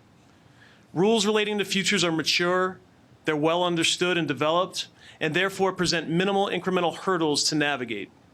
This clarity is invaluable to those transacting in the market, for company leadership trying to make long-term decisions, and for people like me who are responsible for providing legal and regulatory advice to these stakeholders. Furthermore, the benefit of compliance clarity that Futurization brings has come with minimal costs to energy market participants, while also satisfying many of the key goals of financial reform. Futures markets have long-standing and robust oversight by this Commission. Futures markets are centrally cleared, and from a transparency standpoint, including pre-trade transparency, and in particular with energy markets and power markets in particular, where many products are thinly traded, futures markets arguably provide more and certainly not less transparency than if they were transacted as swaps. liquidity is the key element to transparency. And one needs to ask, at least from the context of energy markets, many of which are thinly traded, whether futurization has broken anything that needs to be fixed. It is difficult to regulate liquidity into a market, but it is very easy for regulation to take liquidity out of the market. Thank you. Thank you. I'm Tom Dees, Vice President and Treasurer of FMC Corporation. We're a global chemical company. We're on the ground in 24 countries, making and producing a broad range of agricultural, specialty, and industrial chemicals. One of those product lines is soda ash, the principal ingredient in glass manufacturing, and for other uses, we're the world's largest producer of natural soda ash. And we'd like to think we're a real export success story. We operate in southwestern Wyoming, where one of that state's largest employers. We can make soda ash, ship it to South Asia, and bump Chinese synthetically produced product back into China with a higher quality and lower cost product. We do this in part because of our ability to predict and control our costs. And to do that at this facility in southwestern Wyoming, we use flexible over-the-counter derivatives to hedge natural gas exposure. We do not use futures contracts, and I'll describe in a minute the advantages we see from over-the-counter derivative use and how we'd like the Commission to continue advocacy of that as an alternative that's available to end users like FMC. We use calendar year strips to hedge our natural gas exposure. We're going out 2 years and sometimes farther. We average in, not trying to time or guess the market, but by layering in a series of calendar year strips for the future on a periodic basis. We're able to do this between the underlying exposure on the main index and with basis swaps with a few dozen over-the-counter derivative trades. They're all done under ISDA master agreements with one of a syndicate of banks that are also providing us in total with $1.5 billion of committed credit. And there is a legal right of offset that helps us manage the credit exposure that we have on the derivative trade with the amounts that we've borrowed from these banks under this credit agreement. We're an A-rated company. We have no credit support annex or other commitment requirement to pay margin. We're doing uncleared over-the-counter derivatives just like we always did, and we hope we're going to do those in the future. We support the Commission's interpretation of the margining requirement under Dodd-Frank, and we would absolutely urge you to continue your efforts to resolve this big uncertainty for end users with the prudential regulators and try to assure that we can continue to use this flexible product to manage our costs. One of the advantages we get from using over-the-counter derivatives is that the futures market, because of the way transactions need to be stacked in that market instead of being negotiated on a strip basis with an over-counter derivative, would cause us to enter into at least 12 times more transactions to hedge a year's exposure. Moreover, because of the margining requirement under a futures contract, we'd have, let's say, another 250 transactions. When you multiply that transaction flow out, you get, here's numbers to contrast. In over-the-counter derivatives, we can complete the hedging program through the execution of about 100 transactions. And with the futures equivalent, it would be 144,000 transactions. And so as an end user, not involved in the energy space other than to hedge this component of our input costs, of our production costs, we're not operating a trading room, and we don't have the backroom facilities to be able to handle that huge, more than 1,000-fold increase in the transaction volume that a move to the futures market would require of us. So just to summarize, over-the-counter derivatives for us provide significantly lower transaction intensity than the futures equivalent. There's much greater liquidity by trading an entire calendar year strip for us than the futures alternative in some months that may be out at the end of the time horizon of our hedging program. We have a much greater ability with over-the-counter derivatives to make adjustments. One of the reasons that the over-the-counter derivatives market grew to be the largest financial market in the world was its ability to customize and allow end users like us exactly to match the underlying exposure with a derivative attuned to that exposure in terms of amount, currency, tenor, all the other components. And that's not available to us in all instances in the sometimes one-size-fits-all futures market. So I would just appreciate the Commission's effort to do everything you can to maintain over-the-counter derivatives as a viable alternative, not to burden them with margin requirements or other impediments that would take this alternative away from us. Thank you. Good afternoon. I'm Lance Kochwar with Gavilon. I'm here on behalf of the Commodity Markets Council. Thank you for the opportunity.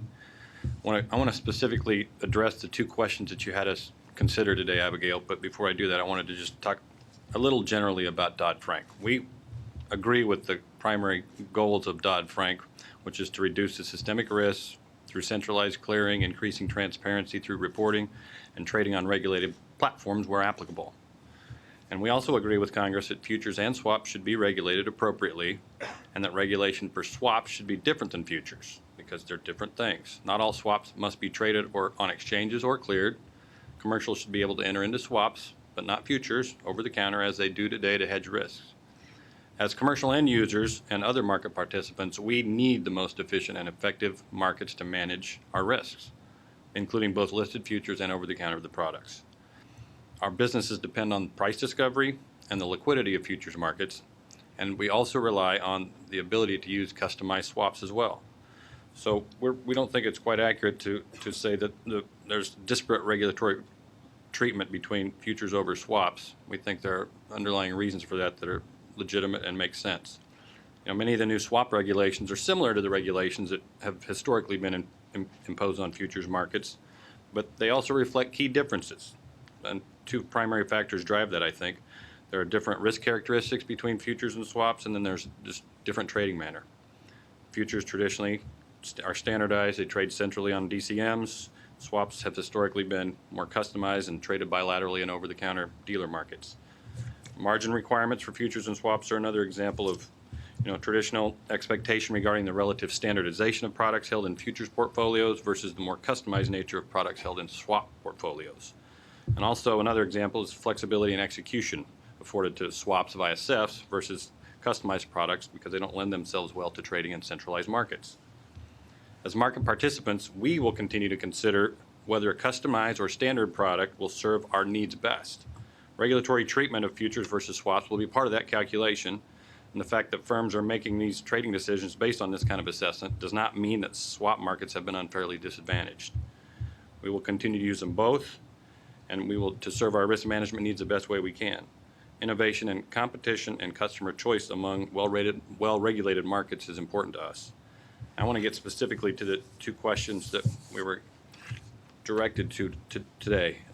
Question number one, in light of ICE's and CME's listing of energy swap contracts as futures contracts, which coincided with the October 2012 effective date of the swaps rules, what issues or challenges would you like to bring to the attention of the Commission? We do not have any issues or challenges we would like to bring to your attention other than to say that we appreciate the exchange's responsiveness to the requests of their customers. I would, however, like to make an observation that from our perspective, the big driver of what ICE and CME did in October was really the result of one thing, regulatory certainty, something that Lael said earlier. On October 12th, many Dodd-Frank rules began to go into effect, The problem is there was then and still remains a tremendous amount of uncertainty around the swap regulation regime. And futures regulation is something we all are familiar with and comfortable with, and certainly in the short term it provides our compliance staff with significantly more comfort. Again, something that Lael said. Second question, are there any issues or challenges that should be addressed regarding consistency between swaps and futures regulations, whether in one of the remaining rulemakings or something that's already been put out? As I've discussed, I think there are legitimate reasons for treating swaps and futures differently, owing to the differences between the instruments. We believe that futures instruments have been and are currently being regulated in an appropriate manner. However, with respect to the regulation of swaps, I think it is a fair question to ask whether all of the recently promulgated rules and still pending rules applicable to swaps and swap dealers are appropriate. But just to wind up here, from our perspective, the thesis of the derivatives title of Dodd-Frank was the appropriate regulation of swaps, not regulatory parity between swaps and futures, whatever parity means in that context. And lastly, I know you tried to keep block trading confined to one panel, but in keeping with everybody wanting to throw in a gratuitous remark about block trading, I just wanted to bring one more perspective to it. And it's been said, but I just want to say it in maybe a different way. Dodd-Frank envisioned a structure where swaps could trade across multiple trading venues, unlike futures, where a futures contract is generally, a proprietary to the exchange where it's traded. So with this distinction, it makes some sense that some entity other than the trading platform, whether it's a CEF or a DCM, would aggregate the liquidity of the instrument across trading venues and set it at an appropriate block threshold, as no individual trading venue is going to have a full view of all that liquidity. But that is not how it works on a DCM, because you've got all the liquidity right there in one place. So we think in that sense it makes sense for the DCM to continue to be able to evaluate and determine block levels at that level. And again, keeping with my theme here, if it ain't broke, don't fix it. And it seems like the DCM approach to this is working very well. Thank you. Good afternoon, and thank you for the opportunity to offer an end-user perspective on futurization. My name is Luke Zubrod, and I'm Director of Risk and Regulatory Advisory Services at Chatham Financial. Having introduced Chatham on a prior panel, I'll transition directly to my comments. On the last panel, I focused my comments on concerns relevant to financial entity hedgers. On this panel, I'll focus on those concerns applicable to non-financial end users. The topic of futurization is an important one for end users. End users specifically, and hedgers more broadly, have long valued over-the-counter derivatives because of the ability to customize them to perfectly mitigate a company's idiosyncratic risks, and because of the ability to bilaterally negotiate margin arrangements with swap dealer counterparties. Regulatory actions that create an incentive for end users to clear their trades or use futures would have at least 3 adverse consequences, 2 of which I mentioned on the prior panel. Basis risk is one of those. Regulatory incentives that encourage futures would cause companies to take on basis risk, that is, mismatches between a hedge and the risk that hedge is designed to address. Basis risk poses a threat of loss for end users, and that's especially true in times of market stress. Basis risk also leads to the second adverse consequence, which is accounting ineffectiveness. Basis risk is reflected in financial statements as accounting ineffectiveness. And because accounting ineffectiveness and the income statement volatility it creates is difficult or impossible to control, public companies often avoid hedging strategies that might result in ineffectiveness. The third issue, and this is particularly pertinent to non-financial end users, is liquidity risk. End users appreciate uncleared over-the-counter derivatives because they afford the ability to transact in a manner that does not require the posting of initial or variation margin. Cleared swaps and futures trades, on the other hand, are fully margined. Because margin requirements create an unwelcome liquidity risk for end users, many end users will accept higher costs on uncleared over-the-counter derivatives in order to avoid the liquidity burden created by fully margined products. I would like to identify 2 areas in which regulators can ensure its proposals do not adversely impact end users by driving up costs or by introducing new risks. 1, initial margin. Although non-financial end users are not directly subject to initial margin requirements in the CFTC's proposed margin rule, their swap dealer counterparties are subject to such rules. Because dealers typically offset their positions to end users, the dealer must post initial margin on positions used to offset end user hedges.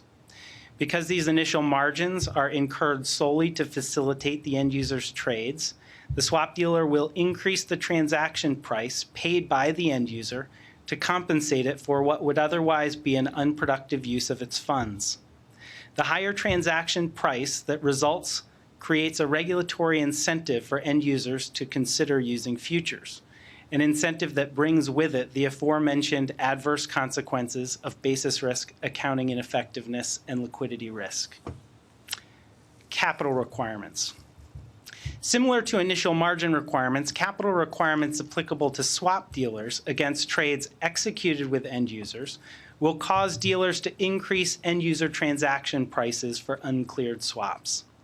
Higher pricing on uncleared swaps will create regulatory incentives for end users to consider clearing, even though they are technically eligible for the end user exception. Margin differences between cleared swaps and futures will further cause end users to consider using futures.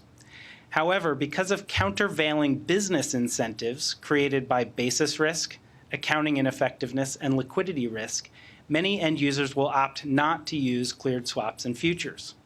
The net result for such end users will be higher costs that could deter some end users from hedging or make hedging more expensive. Limiting or eliminating initial margin and capital requirements applied to swap dealers when their transactions are executed in connection with end user hedging transactions would serve to lower end user costs and avoid a deterrent to hedging. Regulators should consider such relief because end user hedging activity does not meaningfully contribute to systemic risk. On this basis, Congress established an end user exemption. Please don't take that exemption away by making uncleared over-the-counter derivatives too expensive to use. Thank you. Thanks. I'm David Frank, the Research Director at Better Markets. We're a 501c3 nonprofit. I think you're all familiar with us. We aim to represent the public interest in the capital and commodity markets. Most of us, myself included, used to work in finance, don't anymore, which gives us the unique opportunity to be, on the one hand, informed, and on the other hand, impartial. We appreciate the opportunity to come here today and talk about futurization, although perhaps it would be better titled refuturization, since for a century or so, if you're an end user looking to hedge, futures were your option. We had a brief experiment with the over-the-counter markets. You could say a 30-year experiment, or if you time it from CFMA, about an 8-year experiment, which was kind of a miserable failure, given that we nearly blew up the world. But then Congress decided to go back to the drawing board and see if we could sort of capture the best of both worlds. They said, well, should we throw out OTC swaps entirely? No, the end users still want some degree of customization. Okay, so how can we fit that into a structure that's not going to run the same risk that we had with pure OTC? They said, okay, you can keep customization, but you're going to have to execute these things on a CEF. You're going to have to clear them unless you're somehow insulating this from the financial sector as a whole, i.e. by doing it end user to end user, we give you an end user exemption. Similarly, if there is something that is so exotic that doing it through clearing and trading would cause a systemic problem within the primary market, you can also do that on the side so it doesn't blow everything up. Okay, great. So then you get the IDBs and they say, fantastic, we'll become CEFs. We have a $300 trillion pie here that's been baked up by the dealers and now served up by Congress, and we want a slice. Except now we have a problem because the pie seems to be getting smaller since, a lot of it is starting to be served chez ICE and chez CME. And, so the question I think we've got to be asking here from a public interest perspective, from a regulatory perspective, is why is the pie shrinking? Is it simply because there is some sort of regulatory loophole when it comes to futures? And sure enough, I think plenty of people have identified the fertile areas to be looking in that regard. Block trades, core principle 9. Is it simply the case that, yes, the futures, the DCMs have been in this game for a long time, but the game has now changed. And so what once worked, letting these guys decide a lot of their own rules, may no longer be appropriate now that the stakes have become so much higher. These are issues that the Commission needs to be looking into. On the flip side, though, there are clearly other things going on here. And I would say that refuturization is actually clear evidence that end users had other reasons for trading in the OTC markets beyond the availability of customization. So what could those reasons be? Well, if I'm an end user using OTC, other than customization, what were the perceived advantages I may have had? Number one, no margin. Right? You wonder, what are the biggest charities in the world? You might think Oxfam, ActionAid, so on. Apparently, it's actually Goldman Sachs, JP Morgan, because if you believe the ISDA figures, they gave out about $1 trillion of free hedges to the end user community by not charging margin, which is very generous. Of course, we know that, and I should just say I don't necessarily agree with the $1 trillion figure, right? Maybe the Bank of England 200 billion is more appropriate, but whatever figure you want to put on it, we all know that that wasn't given away for free. Credit charges were embedded in the prices of swaps. And so, okay, maybe I didn't have to pay margin, and maybe I had cash freed up in some way as a result of that, but that cash was probably not just being given to me for free. It was costing me in other areas, in the price of my swaps, in other words. Okay, so that's one thing, is the no margin issue. And then the other thing, well, I had opacity. Okay, so that gave me a lot more flexibility when it came to my balance sheet. You might say too much flexibility. We all know some pretty good examples of end users who were doing some pretty terrible things with that flexibility. Either way you look at it, though, Dodd-Frank came in and said, okay, sorry, those two advantages, that they don't exist anymore. We're not going to have improper risk management. We're not going to have opacity anymore. That's part of the law now that doesn't exist. So you've lost a couple of things as an end user, okay? You've lost the ability to cook your books by using OTC derivatives. You've lost the privilege of funding Lloyd Blankfein's bonus by paying embedded credit charges in your swaps. But on the other hand, you've gained quite a lot of things, right? I mean, you've basically gained competitive pricing and more transparency. You do have the best of both worlds, and in fact, that was exactly what was intended and exactly what the Commission is trying to put into place here. You can still customize, you just have to pay the appropriate prices. And from our perspective, from the public interest perspective, and I think realistically from the end user perspective, that's a pretty good trade-off. So I want to thank you again for the opportunity to speak on two panels, and I'll try to take a different tact on the points I'm going to address today. I think a number of the technical issues have already been addressed by the folks to my right. The appeal of a free hedge makes me think of a free lunch. I didn't have to pay for lunch today, but somehow or another, I'll pay for it in the end, I'm sure. So I don't think that ever exists. The perspective maybe I can try to bring is that, so I've been with Deloitte for almost 15 years and as part of the same practice. And so have some sense of trends that have moved through the energy markets as they've deregulated, as they've been actively traded, thinly traded, both on the large trading, large operators, all the way down to small operators, small, even special entities, and some of the trends that have come through, and maybe that'll help maybe to point towards some of the issues I think that the Commission could be addressing here. If I look at Title VII and just the Title VII aspects of Dodd-Frank, it feels very similar, and I use the analogy a lot when I'm working with clients on solving problems of, if you're familiar with the hedge accounting rules that came out of the early part of the 2000s, so specifically around FAS 133 and how those evolved into ASC 815, the hedge accounting rules actually feels a lot like this, where we went through this period of, we had, what I would describe as maybe rules that were written for large financial entities, and then they made their way down to the end users, to energy companies, and it was a number of years before we got to good interpretation and guidance in terms of how those should be implemented. It feels very similar to that in terms of the time it's taking to work through this, as well as I would say, lack of preparation or readiness on behalf of the energy companies. So they struggled with that for a number of years. We saw that from Deloitte's perspective, both as an auditor as well as a consultant. And I'll say the same issues and the things I'm going to talk about feel very similar to that. So The perspective we're bringing in is we're on the ground with a wide range of clients across North America trying to implement these rules. And as it gets to specifically on the swaps and futurization, the thoughts we have are, do we have to build a new system for this? Do we have to build a new process? Do we have to build a customized tool? Can we get this done in Excel? How do we do this, and to maybe come back to what Lael said, is how do we make sure companies are compliant and help them do that? And how do we do that as efficiently as possible? And so the move from swaps to futures, I would say, has been incredibly efficient. In terms of a compliance requirement, it's been very beneficial to most energy companies. I'll try to talk about some of the exceptions as well as maybe some of the unintended consequences that I could see potentially coming out of that. I would refer back to, again, as I think about the broad market, and not just talking about the market as a whole, but really the segmentation within that. So not the swap dealers and how they'll be affected by this, and maybe not even the large trading companies that are kind of the tweeners, nor the companies that have just now, I would say, moved away from anything to do with swaps whatsoever. But the companies that fall into that other category. And this, I'd say, solely hits the end users, mid-sized utilities, anybody in the energy space that hedges in a variety of different ways, but sometimes intermittently. And I think the first thing to do is look at the period of time we're dealing with. And from an economic standpoint, we're dealing with incredibly low gas prices on a historic level. Volatility is as low as it's been in a while.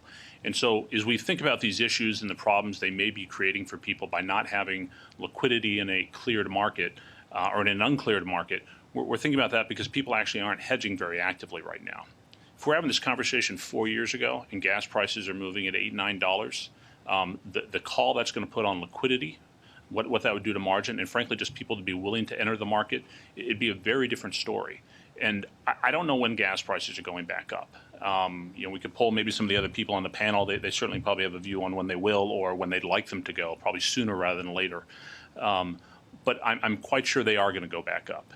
And I would expect commodity prices, besides what we've seen in the ag space, on the power side, coal, also to ramp up. It's a normal mean reverting process. And so I'd expect to see a return to high gas prices, high power prices at some point in the future. And then you're going to have these companies that have been sitting on the sidelines and not having to actively hedge, re-enter the market.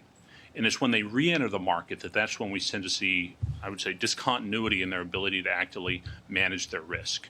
And so as I think about the unintended consequences of this, it's the people that are making those markets for them going away and moving to a cleared environment, and then not being able to provide products to people. I think that's a real risk that maybe we're overlooking right now. And so maybe that's 2 years down the line, maybe that's 3 years down the line, maybe it's this summer if we get a big hurricane going through the Gulf. It's hard to predict when these things are going to happen, but I feel relatively comfortable saying that it likely will happen again. And so I think it was Tom Farley on the previous panel said, give this some time to think how it's going to move through, to understand really what all the changes are going to be before maybe passing further rules. I think providing the opportunity to keep an uncleared swap market out there, as well as the participants in that, from the brokers all the way down, I think is a vital piece of that. Because when you're dealing with people that have operational risks that are tied to their liquids production, their liquids processing, there's a very limited number of people that can actually participate in that market. And the people that are willing to provide very tailored small lot products to end users, there aren't a lot of people that can step into that. And so if the market for that goes away in the uncleared swap business, I think you could actually have some, again, the unintended consequences of people not being able to manage their risk. I really view that as a significant concern. The other one is, because there has not been a lot of pressure to hedge, because commodity prices have been low, if you look at the state commissions, they've not been pushing the utilities that are still regulated to put in hedging plans around their gas purchases. I'd say most companies actually don't have a lot of experience managing liquidity risk. And so they'll be fairly comfortable entering a futures market now, or a futures swap market now, because it's not putting a lot of burden on them. But if you move back to where volatility is moving 50%, 100% in a gas or a power market, and suddenly they have to start managing it, most of them don't have the adequate processes or systems in place to manage that. And so again, that's an issue that isn't going to, I'll say, pop up today. It's something that's going to pop up in a year or two, and then I would say, again, create that issue for the people that are actually just trying to manage their risk. I think those are really probably, really serious things, but they're not going to happen next month. But I could see them coming up in a year or two, and I'd be fairly concerned with that. The last, and I think Luke touched on it, and we were talking at the break about this, is it comes to providing more guidance to them.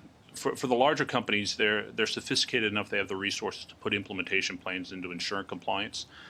For the smaller ones, they're, I'll say, very much struggling with this, both from an awareness standpoint, as well as just having the tools to do it. I was telling Luke, we built a kind of a quick start methodology. It's almost a Dodd-Frank in the box to give to smaller clients so they could do it on an affordable basis. To the extent you can provide more clarity, specifically around the swaps and futures and what's in and what's not, and how they'll manage in an uncleared environment, I think that would be very helpful to see from the Commission. So, thank you. Okay, thank you all. I don't myself have any questions. Does anyone else here have any questions you want to ask? I think it was issues and concerns were expressed pretty clearly. So, and it's been a long day. Commissioner O'Malley, Chairman Gensler, do you have any questions you want to ask of the panel before we adjourn? All right. Does anyone else have any further comments they want to make before we adjourn for the day? Any of the panelists? All right. With that, then I want to thank everyone. Appreciate you sticking with us for an extra hour as we went over, but the discussions were very interesting, and it's always nice to have a lot of people wanting to participate and then having a lot to say, and it's been very productive. So again, thanks everyone, and with that, I think we'll conclude the roundtable for today.